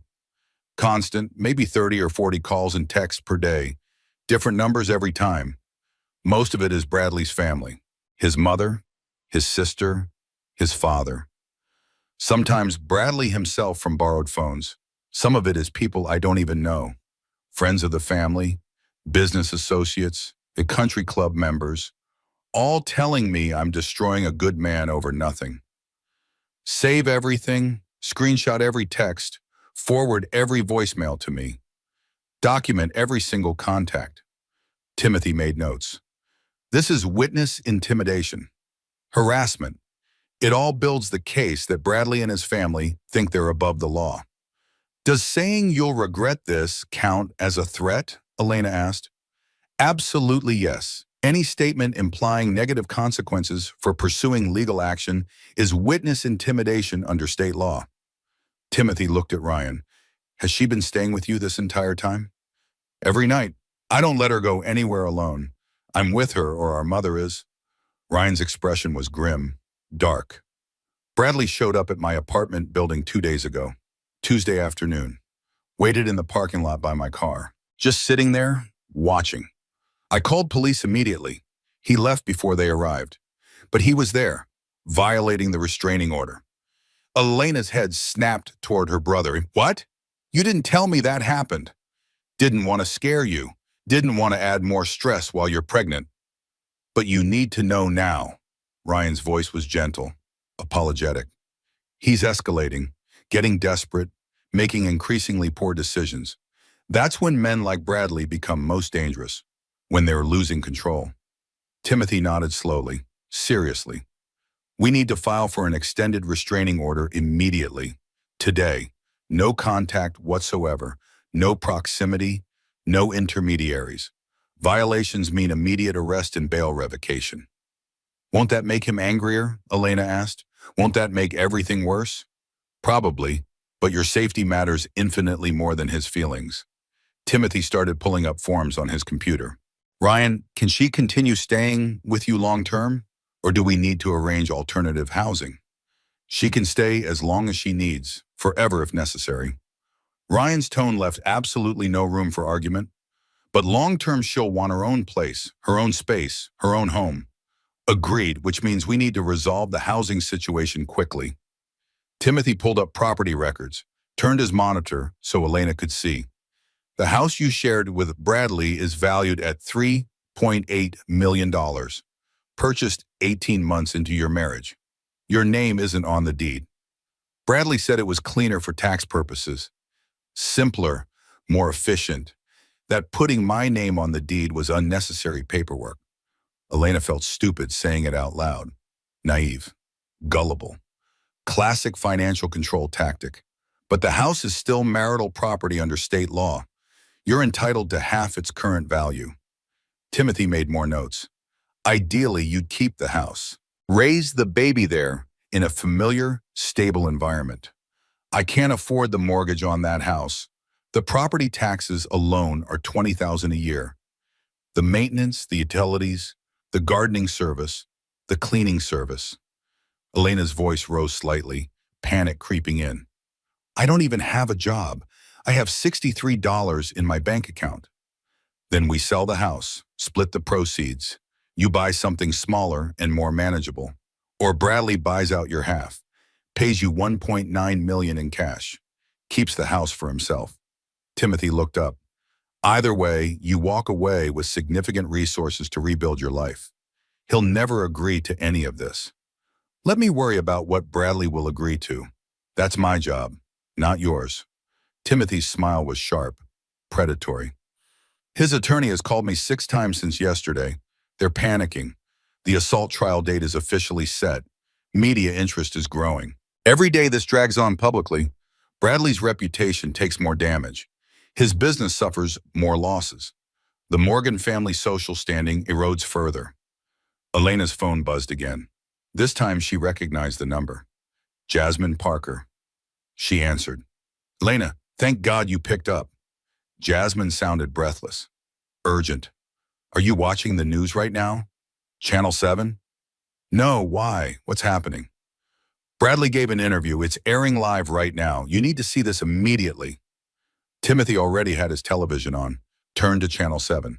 Elena watched in growing horror as Bradley Morgan sat across from a sympathetic female news anchor. He looked haggard, humble, remorseful, wearing a simple navy sweater instead of his usual expensive suits, calculated to seem relatable, vulnerable, human. I made a terrible mistake, Bradley was saying, his voice soft, pained. I was under enormous stress. The business was facing challenges. Impending fatherhood was overwhelming me. I handled a difficult situation very poorly. I regret that deeply. Your wife filed criminal assault charges against you, the anchor prompted gently, sympathetically. Multiple witnesses say they saw you push her. What do you say to those allegations? I understand completely why Elena is upset. What happened at the club was unfortunate, regrettable, but I think there's been significant misunderstanding about the severity of the incident. I barely touched her. She stumbled because of her heels and her pregnancy balance issues. I tried to steady her, tried to catch her. The video footage is being taken completely out of context by people with agendas. Elena's hands clenched into fists. He's lying. That's not what happened. That's not even close to what happened. He's establishing a defense narrative, Timothy said grimly, minimizing his actions, explaining them away, making himself the sympathetic victim of misunderstanding and vindictive accusers. Classic PR damage control. On screen, Bradley continued, I love my wife deeply. I love our unborn child more than anything in this world. I want us to be a family. I'm willing to do absolutely whatever it takes to make this right. Counseling, anger management programs, therapy, whatever Elena needs to feel safe and comfortable. I just want my family back. But she's moved out of your home, filed for divorce, sought a restraining order against you. I think Elena has been influenced by certain people who don't have her best interests at heart. Her brother, who appeared out of nowhere after 8 years of no contact. He has significant documented mental health issues from military service. Friends Elena recently reconnected with, who never liked me, who resented our relationship from the beginning. Bradley looked directly at the camera, directly at viewers. Elena, if you're watching this right now, please know that I love you. Please come home. Let's talk privately like adults. Work this out for our baby's sake. Our child deserves to have both parents. The interview ended. Elena felt physically sick, nauseous. He sounds so reasonable, so concerned, so victimized. That's the entire point. Timothy turned off the television. He's fighting back publicly, trying to control the narrative before trial. Paint himself as the caring, stressed husband. Make you look irrational, vindictive, under bad influences. Classic abuse tactic. Darvo. Deny, attack, reverse victim and offender. Will it work? Will people believe him? Not with the video evidence. Not with 7 credible witnesses. Not with the restraining orders from his ex-girlfriends. But it will influence some public opinion. Make some people sympathetic to him. Create doubt. Timothy's expression was calculating. Strategic. Which is exactly why we need to get ahead of this. You need to tell your story publicly, in your own words. What? Elena's stomach dropped. No, absolutely not. I can't go on television. Not television necessarily, but you need to speak. Write an editorial, give a statement, something in your own words that tells the actual truth. Not just the assault, the years of control, the isolation, the systematic financial abuse. The pattern. Timothy pulled up something on his computer. I have contacts at several major newspapers. The Washington Post, the New York Times. They would run your story, protect your identity if you prefer, or use your real name and put an actual face to the issue. I can't. Elena's voice shook. I can't put all that out publicly. Everyone will know. Everyone will judge me. Everyone will see how weak I was, how long I stayed, how I let him control me. Or everyone will see how strong you are, how brave, how you survived impossible circumstances and found the courage to leave. Timothy leaned forward. Right now, Bradley controls the narrative entirely. He's sympathetic, remorseful, working on himself. You're the angry, unreasonable wife who won't forgive one mistake. You need to correct that perception. Show people the truth. Ryan spoke quietly from the corner. It's your choice, Ellie. Completely your choice. No pressure from us. But he's right. Bradley is rewriting history right now, making this about a single bad moment instead of years of abuse. Only you can tell the real story. Elena closed her eyes, imagined her story in print. All the private humiliations made public. Every moment of weakness exposed. Every mistake documented. Everyone knowing exactly how small and scared she'd become. But they'd also know the truth. They'd understand. Maybe they'd believe her. I'll think about it, Elena finally said, but I'm not promising anything. After the meeting, Ryan drove Elena somewhere unexpected. A women's shelter on the south edge of the city. Not for Elena to stay, just to visit. Why are we here? Elena asked, confused, nervous. Because you need to see something important, something I think will help. Ryan opened her car door, helped her out. Trust me, please. Inside, a support group was meeting in a large common room. 15 women sitting in a circle, various ages, various backgrounds, various ethnicities, and all survivors of domestic violence. The facilitator welcomed Elena warmly. We heard about your case on the news, about what you're going through. Would you like to sit with us? Just listen if you prefer, or share if you feel comfortable. Elena sat, listened to other women's stories, Stories that echoed her own with eerie similarity. The charm at the beginning, the slow, gradual isolation, the escalating control, the financial abuse, the moment they finally left. "What made you finally go?" Elena asked one woman. Older, confident, obviously healed. "After everything, what was the final moment?" "My 6-year-old daughter asked why Daddy yelled at me all the time, why I cried in the bathroom, why I flinched when his car pulled into the driveway." The woman's voice was steady, strong. "I realized she was learning that this was love, that this was marriage, that this was normal. I left that night with nothing but my kids and the clothes we were wearing." Another woman spoke, younger, scars visible on her arms. "I almost didn't survive my final night with him. He put me in the hospital. Broken ribs, fractured skull, internal bleeding. I'd stayed for 11 years, made excuses, believed he'd change, believed I could fix him with enough love." She looked directly at Elena. "You got out while you still could, while you're still alive. That's incredibly brave." Elena shook her head. "I don't feel brave. I feel terrified every single moment." "That's exactly what bravery looks like," the facilitator said gently. "It's not the absence of fear. It's being absolutely terrified and doing the right thing any day. You're leaving while pregnant, while financially dependent, while his family has tremendous power and resources. That's harder than most people can possibly understand." After the meeting, several women gave Elena their phone numbers, offered support, shared resources, reminded her she wasn't alone in this, that millions of women understood exactly what she was experiencing. In the car afterward, Elena looked at Ryan. "Thank you for bringing me here, for making me see. You needed to understand something important." Ryan started the car. "You're not special in a bad way. You're special in a good way. You're one of thousands, millions, women who survive impossible situations, women who rebuild their lives from nothing, women who discover they're stronger than they ever imagined possible." Elena's phone buzzed. Timothy Ashford calling. "They've countered our counter," he said without preamble. $5 million, joint legal custody with primary physical custody to you. Bradley gets unsupervised visitation. You drop the criminal assault charges. Non-disclosure agreement still required, but less restrictive. What should we do?" "We counter back again. Hold firm on supervised visitation. No NDA. Full custody. And Elena?" Timothy paused. "Start writing your story. I think the world needs to hear it. I think you need to tell it."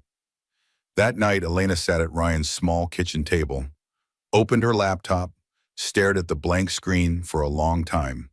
Then she started typing. "I married a millionaire. He almost destroyed me." The words poured out.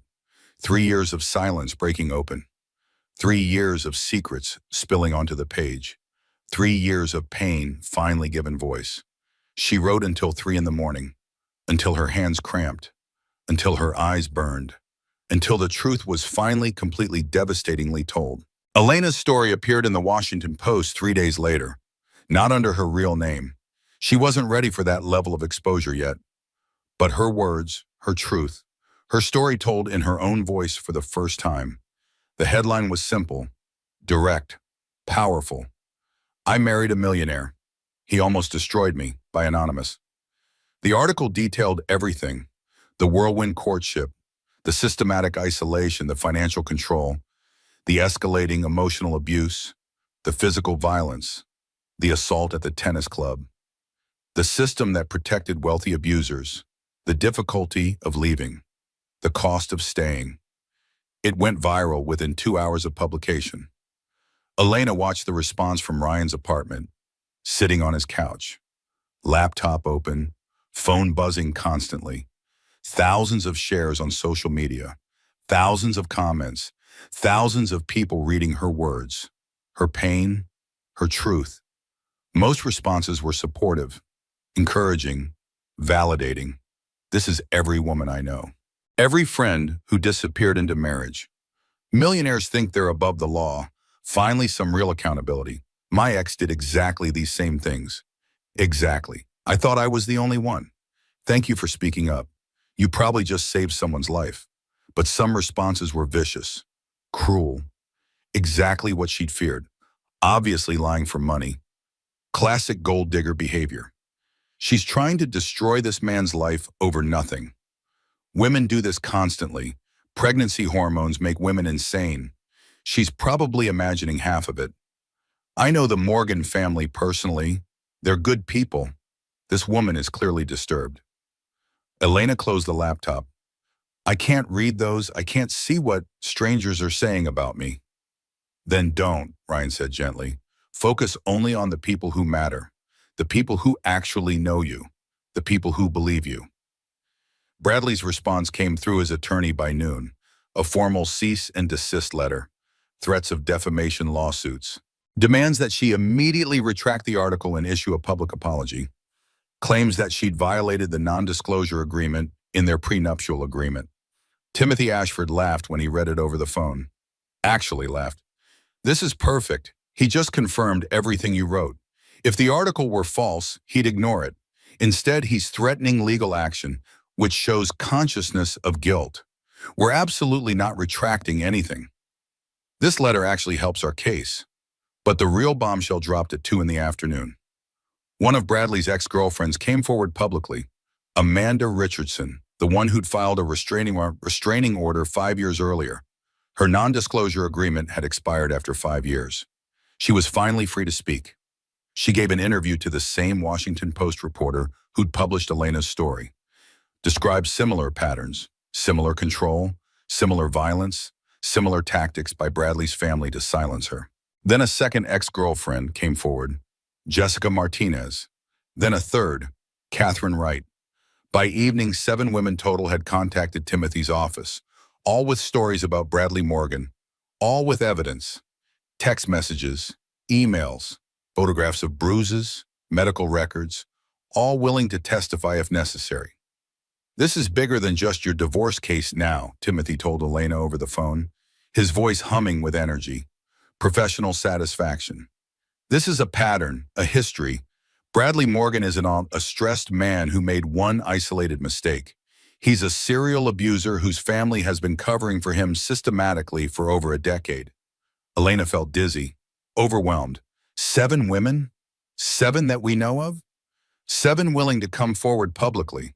There are probably many more who are still too afraid, still silenced by NDAs, still threatened by the Morgan family resources. Timothy's voice was grim.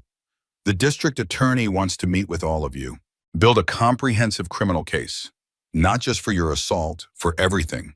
Pattern of behavior. Potentially even RICO charges against the family for conspiracy to obstruct justice. That night, Elena couldn't sleep.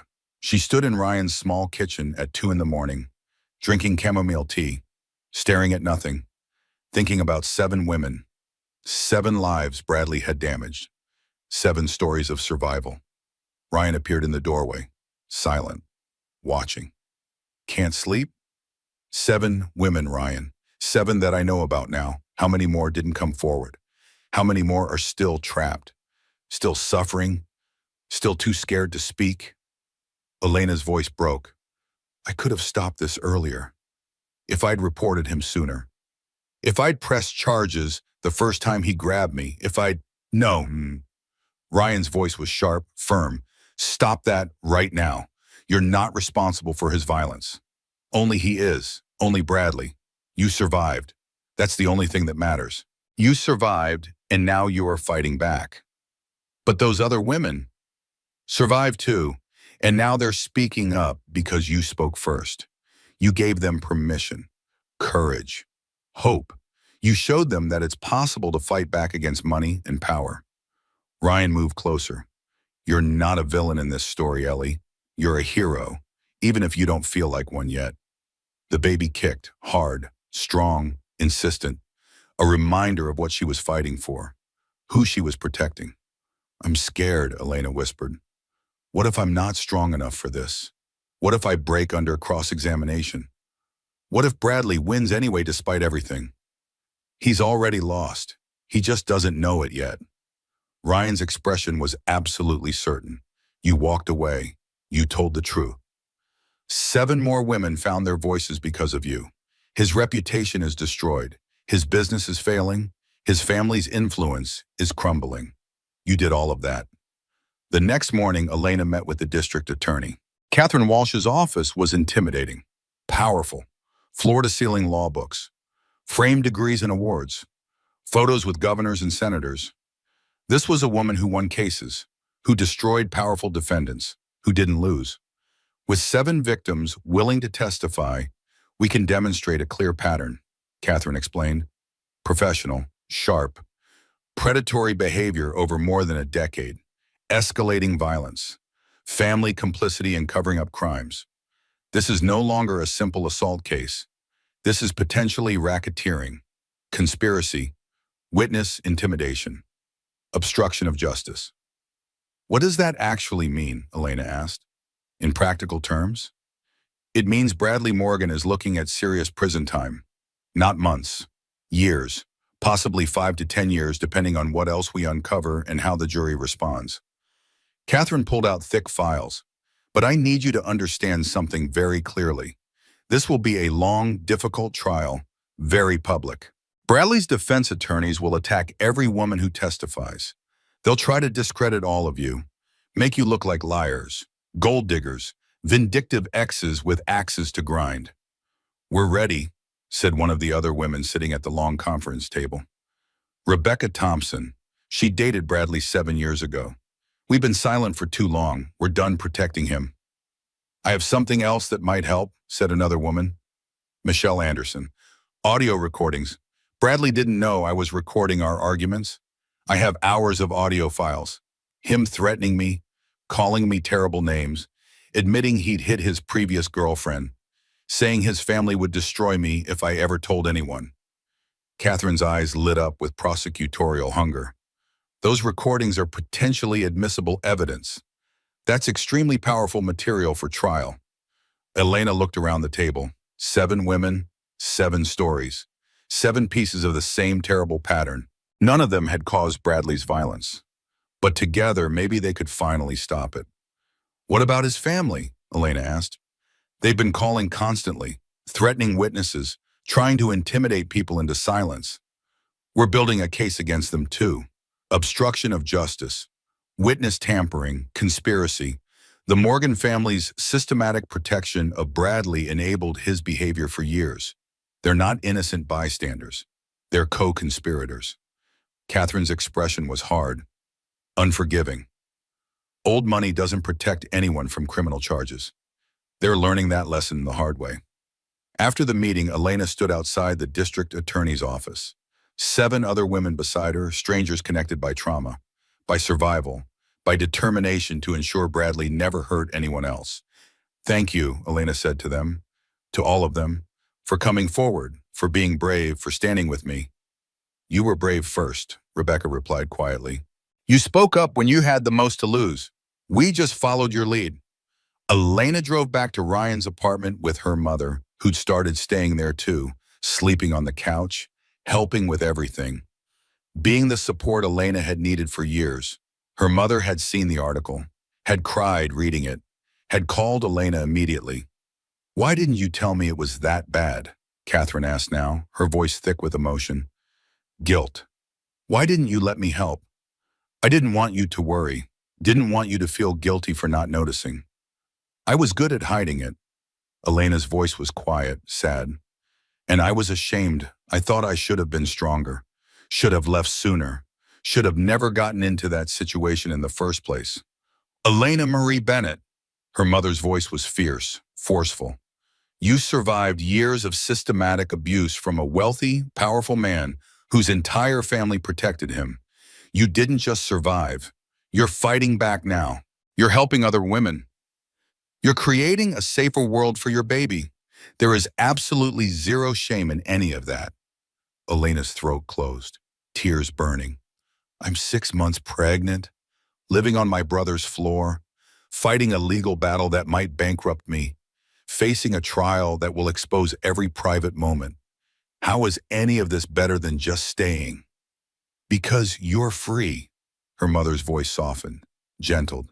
Because your baby will grow up watching their mother choose dignity over comfort, watching their mother fight for what's right even when it's impossibly hard.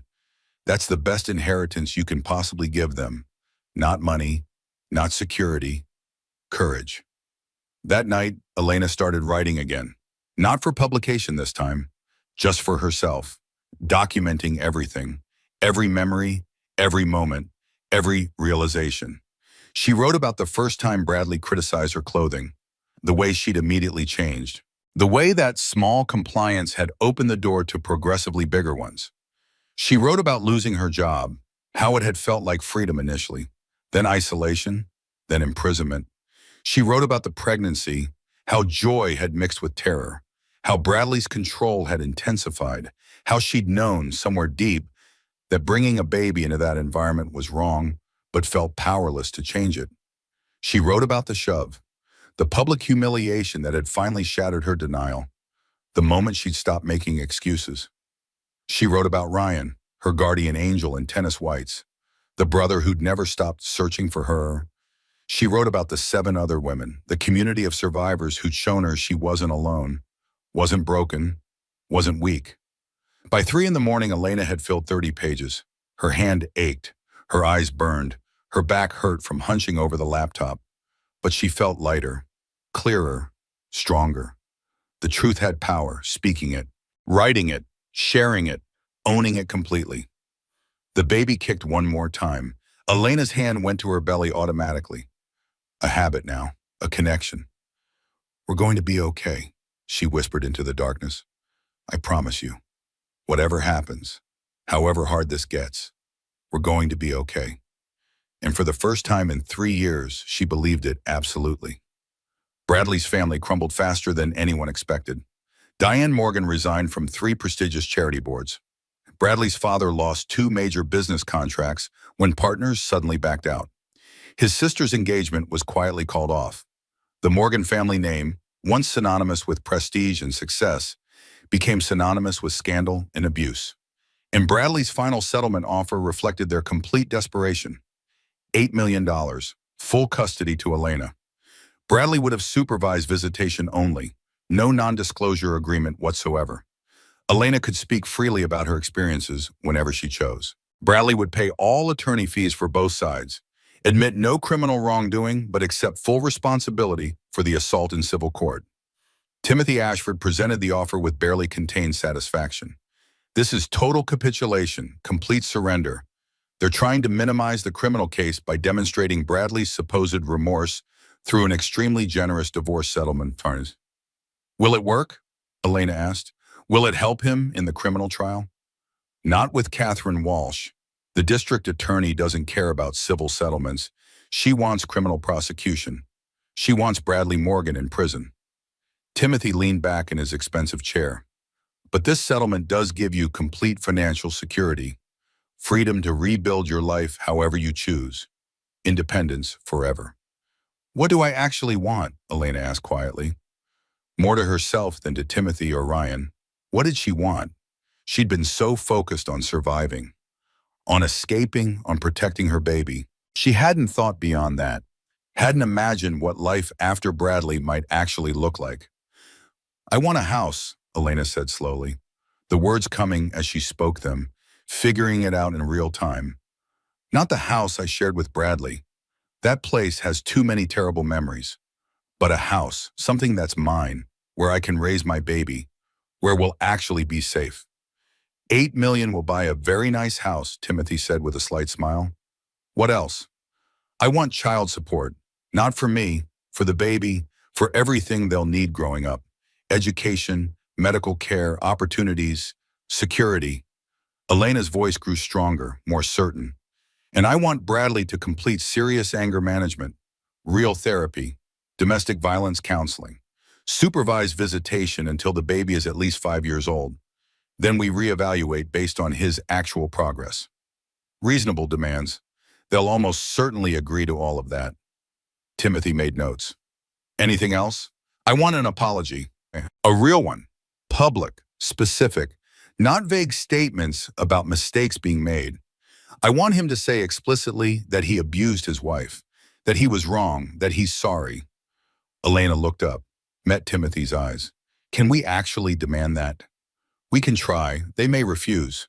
Public admissions of abuse could complicate his criminal defense. Timothy's expression was calculating, strategic. But we can make it part of the settlement terms. If he wants this deal, he makes the statement. If he refuses, we go to full trial on everything. Ryan spoke from his position in the corner. What about his family? Diane's harassment, the constant attempts to intimidate Elena. We want permanent restraining orders. Diane, Bradley's father, his sister. None of them contact Elena directly ever again. No phone calls, no emails, no social media, no intermediaries. Violations mean immediate arrest and the entire settlement is voided. Timothy's smile was sharp, dangerous. Make them understand there are permanent consequences for their behavior. The counter-settlement went back to Bradley's attorneys that afternoon. Gerald Mitchell called 45 minutes later. We need to talk, in person, my office, 2 hours. That's remarkably quick, Timothy observed after hanging up. They're panicking badly. At Gerald Mitchell's office 2 hours later, the atmosphere was tense, hostile. Gerald was old guard legal establishment, expensive three-piece suit, patrician manner, accustomed to winning, accustomed to power. Today he looked exhausted, defeated. My client is prepared to accept most of your terms, Gerald began without preamble, without pleasantries. $8 million, full custody to Elena, supervised visitation for Bradley, permanent restraining orders on family members, all attorney fees paid by Bradley. He agrees to all of it. He paused, took a breath, but he absolutely will not make a public statement admitting to abuse. The criminal case is still pending. Such a statement would be used against him by prosecutors. It would guarantee maximum sentencing. Then we proceed to full trial, Timothy said calmly. You can explain to your client that 8 women are prepared to testify, that high-definition video evidence exists, that his public television interview created significant doubt about his supposed remorse, that a jury will not be sympathetic to a wealthy man with a pattern of abusing multiple women. Gerald's jaw tightened. If he admits abuse publicly, the district attorney will use it to enhance criminal charges substantially. He'll get maximum sentencing, 5 to 10 years in prison. Good.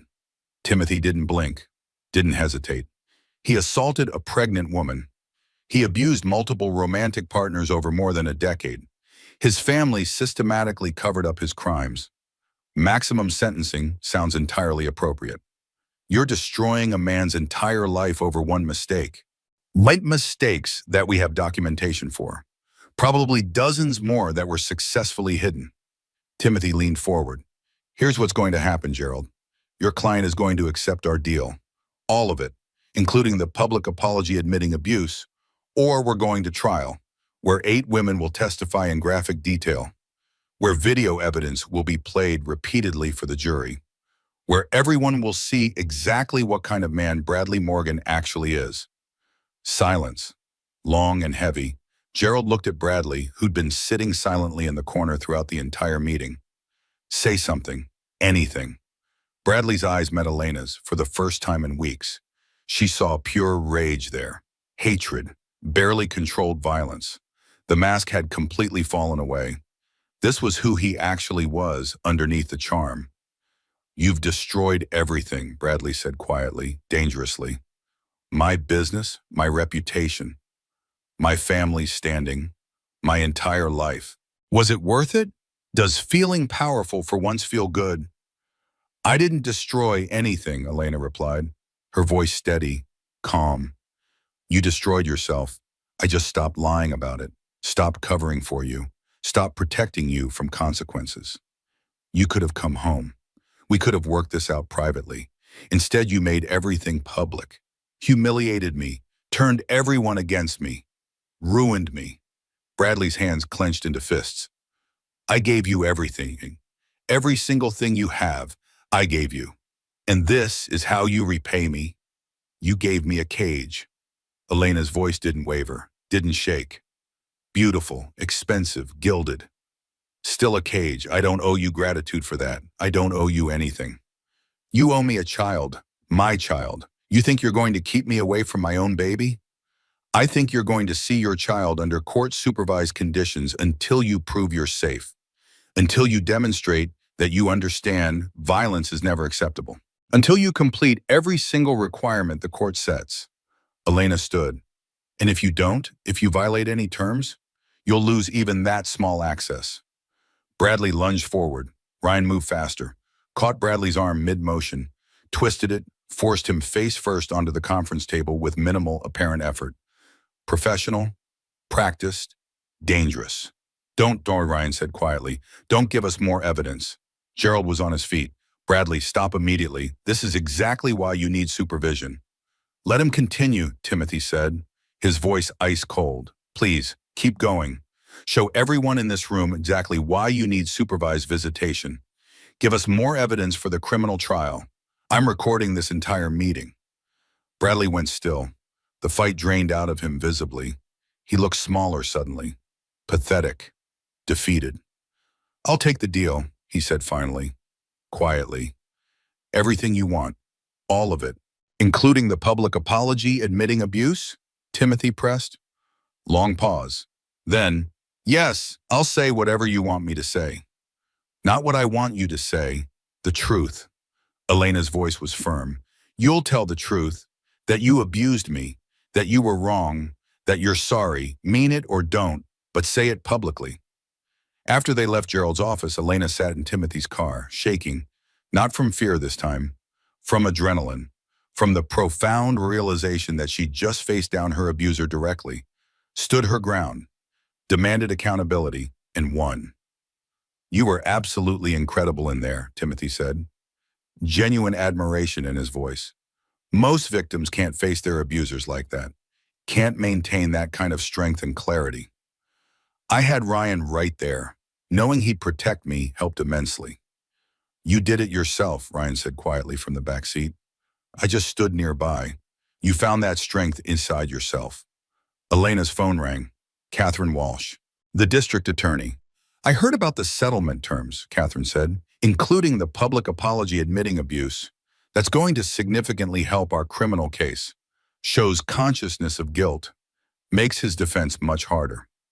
How long until the criminal trial actually starts? Elena asked. 4 to 5 months. These things take time. Witness preparation. Discovery.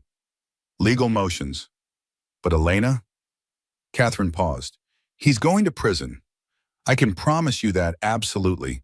The evidence is too strong. The pattern too clear. The witnesses too credible. He's done. After hanging up, Elena asked Ryan to drive her somewhere specific. Her old office, Spectrum Solutions, where she'd worked before Bradley convinced her to quit. Her former manager, Patricia Chen, was shocked when Elena walked in. Elena, oh my God, I saw all the news coverage. Are you okay? Is the baby okay? We're getting there, getting better every day. Elena took a deep breath. Patricia, is my old marketing director position still open? You want to come back after everything? Eventually, after the baby is born, after I've recovered. But yes, I want to work again. I want to be someone besides Bradley Morgan's ex-wife. I want my own identity, my own purpose. Elena's voice was steady, certain. Can we talk about that possibility? Patricia smiled, slow, warm, genuine. Absolutely, let's get coffee. Talk about what you want, what we can offer, what a return might look like. Welcome back, Elena. We missed you. Bradley's public apology aired on 3 major television networks simultaneously. Elena watched from her new apartment, not Ryan's floor anymore, her own space. Small, modest, hers.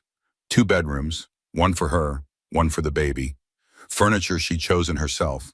Walls she'd painted soft colors. A nursery she was building with her own hands and vision. Freedom, real freedom, for the first time in years. On the television screen, Bradley looked broken, rehearsed. His expensive attorney had obviously coached every word, every pause, every expression.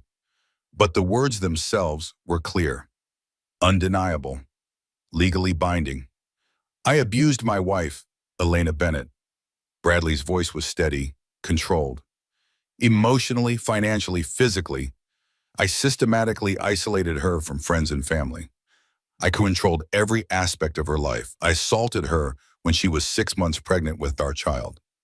He paused, looked directly at the camera. There's no excuse, no justification, no explanation that makes any of it acceptable. I was completely wrong. I hurt someone I claimed to love, someone who trusted me. I'm deeply sorry for the pain I caused. The interviewer pressed forward. What would you say to other victims of domestic violence watching this? That if someone is treating you the way I treated Elena, please leave. Get help immediately. You deserve infinitely better. Abuse is not love. Control's not care. Violence is never, ever acceptable under any circumstances. Bradley looked at the camera again. Elena, if you're watching this, I'm sorry for everything, for every moment. I hope someday you and our child can forgive me. The interview ended. Elena sat in complete silence. She felt nothing.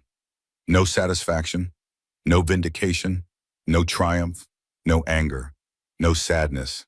Just tired, just empty, just done. Her phone buzzed. Ryan texting. How are you feeling about this?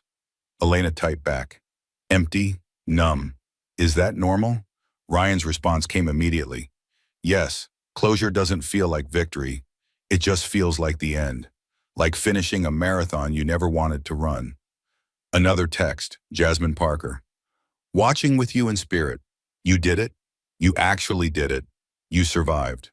Another, Victoria, her old college friend. I'm so incredibly proud of you. Coffee this week?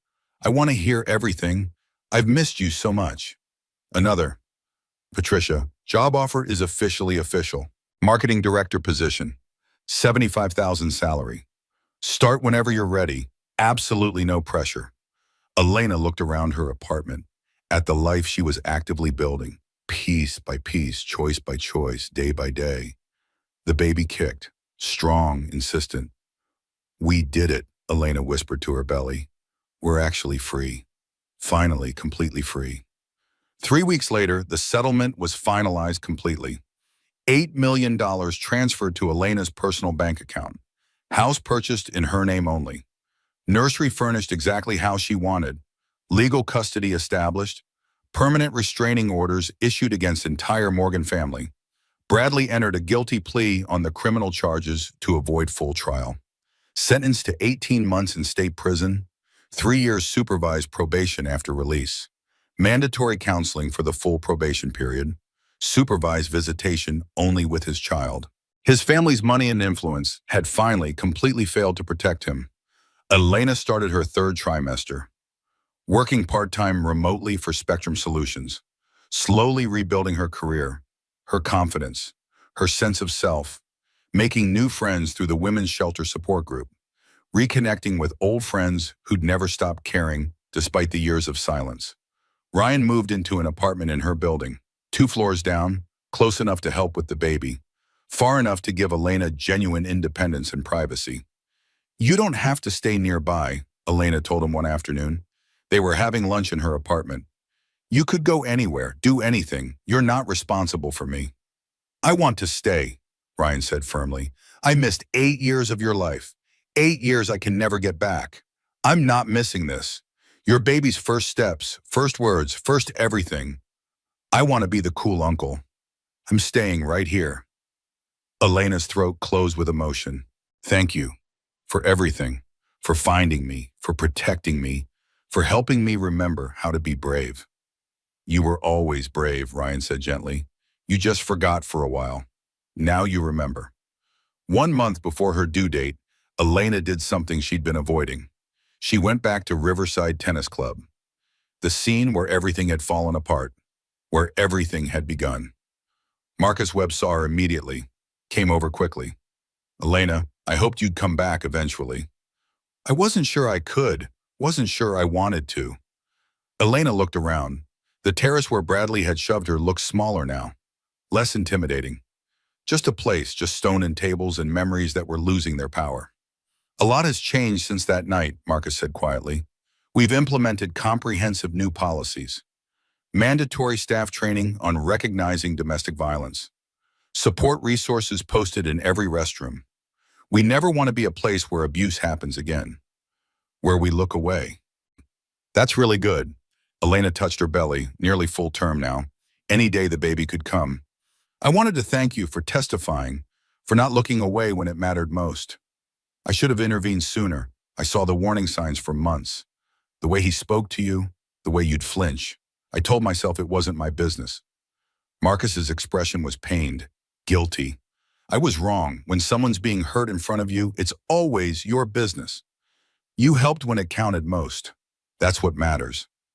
Before leaving, Elena walked to the exact spot where Bradley had shoved her, where her carefully constructed life had shattered completely, where her real life had finally begun. She didn't feel scared standing there, didn't feel weak, didn't feel any of the things Bradley had spent 3 years making her believe she was. She felt strong, capable, free. The baby kicked hard. Agreement, determination. We're okay, Elena said aloud, to herself, to her baby, to the universe. We're going to be absolutely okay. Her water broke 2 weeks later. Ryan's apartment, Sunday dinner, completely cliche, unexpected, terrifying. Ryan drove her to the hospital, calm, efficient, exactly the person she needed in that moment. Labor was long, painful, transformative, 22 hours. Elena had never felt more powerful, more capable, more completely herself. At 3:47 in the morning, Elena's daughter was born. 6 pounds, 4 ounces. Perfect, beautiful, hers. She's incredible, Ryan whispered, looking at his niece with wonder. Just like her mother. Elena held her baby, this tiny person who'd been with her through everything, who'd felt every moment of fear and pain and triumph, who'd kicked with determination when Elena's courage had faltered. Your name is Grace, Elena told her daughter, because that's what you've taught me. Grace. For myself, for others, for starting over, for beginning again. Grace opened her eyes, dark, alert, aware, looking at her mother like Elena was the entire world. And in that moment, Elena knew with absolute certainty, everything she'd survived, everything she'd fought for, everything she'd endured, it was all for this, for Grace, for the chance to raise a child who'd never learned that love and fear were the same thing, who'd never apologize for existing, who'd never let anyone make her small. Welcome to the world, baby girl, Elena whispered. It's complicated and hard and beautiful, just like us, just like we're going to be. 6 months later, Elena stood in a courtroom for Bradley's probation hearing. Grace was home with Elena's mother, happy, healthy, thriving, growing so impossibly fast, smiling now, laughing, reaching for everything, pure joy. Bradley had served 9 months in prison, released early for good behavior. Model prisoner, now he wanted modified visitation, unsupervised visits with Grace, overnight stays eventually. Absolutely not, Timothy argued forcefully. Mr. Morgan has completed court-mandated anger management. That's commendable. But 9 months of good behavior doesn't erase years of systematic abuse, doesn't prove lasting fundamental change. Grace is only 6 months old. She needs stability, consistency, not a father she doesn't know visiting sporadically. Bradley's new attorney tried a different approach. Gerald had dropped him after the guilty plea. My client has changed fundamentally. He's genuinely remorseful. He's completed every single requirement exceeding expectations. He deserves a real chance to know his daughter. The judge was a woman in her 60s, Judge Patricia Martinson. She'd reportedly survived domestic violence herself years ago. She looked skeptical, unimpressed. Mr. Morgan, Judge Martinson said, why do you want unsupervised visitation? Bradley stood. He looked different, thinner, older, worn down in ways that prison leaves on people. Because I want to be a real father, not just a supervised visitor. I want Grace to actually know me, to have a relationship with me. You had a chance to be a father, Elena spoke without being asked, her voice clear, strong. You had months while I was pregnant. You could have treated me with respect, protected us, prepared for parenthood responsibly. Instead, you hurt me, terrorized me, made me fear for my child's safety every single day. She stood. Grace is safe now, happy, Thriving. I won't risk that for your feelings. I won't gamble with her well-being. Judge Martinson nodded slowly, thoughtfully. Supervised visitation continues for another 6 months minimum. At that time, we'll reevaluate based on demonstrated progress. Mr. Morgan, I suggest you use this time to prove lasting change, not temporary performance for the court. Outside the courthouse, Bradley approached Elena, directly violating the restraining order, ignoring his attorney's frantic gestures to stop. Elena, please, just 5 minutes. Let me explain. Ryan was there instantly, blocking, protecting. Back away immediately, now. I just want to talk to my daughter's mother. 5 minutes of conversation. That's all. Please. Bradley's voice was desperate, pathetic. Elena looked at her ex-husband, this man who'd once controlled every single aspect of her life, who'd made her believe she was nothing without him, who'd stolen years she'd never recover. She felt nothing, no anger, no fear, no love, no hate, no connection whatsoever. He didn't matter anymore. He was just a person, just a stranger, just someone from her past. No, Elena said simply, calmly, turned, walked away. She heard Bradley calling after her, heard Ryan telling him to leave, heard Bradley's attorney trying to manage the situation, heard courthouse security approaching. Elena kept walking, didn't look back, didn't hesitate. At her car, she sat for a moment, breathing deeply, processing, realizing something profound. She'd faced her abuser, said no, walked away, felt completely fine. The power he'd once held had evaporated entirely. Completely, finally. That evening, Elena fed Grace, rocked her, sang lullabies badly off key, watched her daughter's eyes get heavy with sleep. These perfect, quiet moments. This perfect new life. Your father wanted to see you today, Elena told Grace softly. I said no. Maybe someday that'll change. Maybe he'll actually change fundamentally. But until then, we're fine. Just us. We're more than fine. Grace made a small, contented sound. Safe, loved, protected. Elena's phone buzzed. The Women's Shelter Support Group coordinator. They wanted Elena to speak at their next meeting, share her journey, help other survivors see the path forward. Another text. Patricia offering Elena a promotion, senior marketing director, leading an entire department. More responsibility, better salary, her old life back, except better. Earned, chosen, truly hers. Another text. Her mother. Proud of you every single day. You're the strongest person I know. Another text. Jasmine Parker. Grace's first birthday party, 6 months away. We're planning it together. No arguments allowed. Elena looked around her apartment, pictures on walls she'd chosen, furniture she'd selected, a life she'd built methodically piece by piece. Imperfect, messy, authentic, real, free. Grace fell asleep completely. Elena put her in the crib carefully, watched her chest rise and fall. This perfect little person who'd never see her mother apologize for existing, who'd never learn that love meant control, who'd grow up strong, independent, brave, free.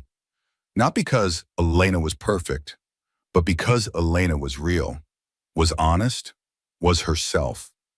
The doorbell rang, Ryan with takeout, their Sunday evening tradition. They ate on Elena's couch, watched terrible reality television, talked about nothing important, everything important. You did well today, Ryan said. Facing Bradley, standing your ground, walking away. It didn't feel hard anymore. That's strange, isn't it? It should feel hard. Elena picked at her noodles. I don't hate him anymore. I don't feel anything at all, just nothing. That's healing, real healing. Indifference is peace. Ryan smiled slightly. You've genuinely moved on. He's just background noise now, irrelevant to your actual life. What about you? Elena looked at her brother. You came home broken from war, used tennis coaching to heal, ended up in a dramatic rescue situation. How are you actually doing now? Ryan was quiet for a long moment. Better, much better. Watching you fight, watching you rebuild from nothing. It reminded me why I fought overseas in the first place, to protect people who couldn't protect themselves, to make the world incrementally safer. You gave me purpose again when I'd lost it completely. So thank you. We saved each other, Elena said softly. That's what family does. After Ryan left, Elena stood at Grace's crib, watched her daughter sleep peacefully, made promises. I promise you'll never see your mother afraid. I promise you'll grow up knowing your worth isn't tied to anyone's approval. I promise you'll understand that walking away takes more courage than staying ever could. Elena touched Grace's tiny hand. I promise you'll be free, always, in every possible way. Grace's fingers curled around Elena's instinctively, holding, trusting, knowing her mother would protect her, because Elena had finally learned to protect herself. 1 year later, Elena's anonymous article won a National Journalism Award for impact reporting. Dozens of women had come forward after reading it. Multiple wealthy men were investigated for domestic violence. Several were charged and convicted. The entire conversation around domestic violence in affluent communities had shifted fundamentally. Elena attended the ceremony with Grace on her hip, Ryan beside her, her mother behind her, Timothy Ashford and Catherine Walsh at her table, Jasmine Parker and her husband, Victoria, Patricia, Marcus Webb, the 7 other survivors who testified against Bradley, her community, her people, her chosen family. When they announced her name, Elena stood, walked to the stage, looked at the audience of hundreds, and told her story, in her own voice, with her own name. No more hiding, no more shame, no more silence. I'm Elena Bennett, she began, her voice clear, strong, certain. And I survived. The applause was deafening, overwhelming, validating. After the ceremony, reporters wanted interviews. Elena gave them. Openly, honestly, not as a victim anymore, as a survivor, an advocate, a voice for everyone still trapped. One reporter asked, "What would you say to someone in a similar situation right now?" Elena looked directly at the camera. You're not crazy, you're not weak, you're not alone. What's happening to you has a name. It's called abuse. And you can leave. You can survive. You can rebuild everything. She paused, let the words sink in. It won't be easy. It won't be perfect. It won't happen overnight. But freedom is worth it. Your life is worth it. You are worth it. I promise. I absolutely promise. That night, Elena received hundreds of messages. Women sharing their stories. Men acknowledging their behavior. Families offering support. The ripple effect of truth spoken aloud. Elena read them until Grace woke for her midnight feeding. Rocked her daughter. Thought about the life they were building. The future opening before them like sunrise. You know what I finally realized? Elena told Grace. I spent 3 years letting Bradley define my worth. Make me small. Convince me I needed him to survive. But I never needed him. I needed myself, my own strength, my own voice, my own courage. She kissed Grace's forehead. And now you'll grow up watching your mother stand tall, make her own choices, build her own life. That's the gift I can give you. Not perfection, just authenticity, just truth, just freedom. Grace fell back asleep. Elena stayed awake a while longer, thinking, planning, dreaming. Tomorrow she'd start her new position. Senior marketing director, leading a team, making decisions, earning her own substantial income.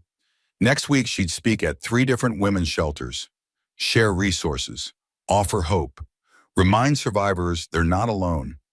Next month she'd testify at a state legislative hearing about domestic violence laws, use her voice for systemic change, make things better for the next generation. But tonight she'd just be Elena Bennett, survivor, mother, sister, daughter, friend, professional, advocate, human being, perfectly imperfect, beautifully flawed, completely authentic, entirely free. The life Bradley said she couldn't survive without him had become the life he could never touch again, could never diminish, could never control. And that was the greatest victory of all.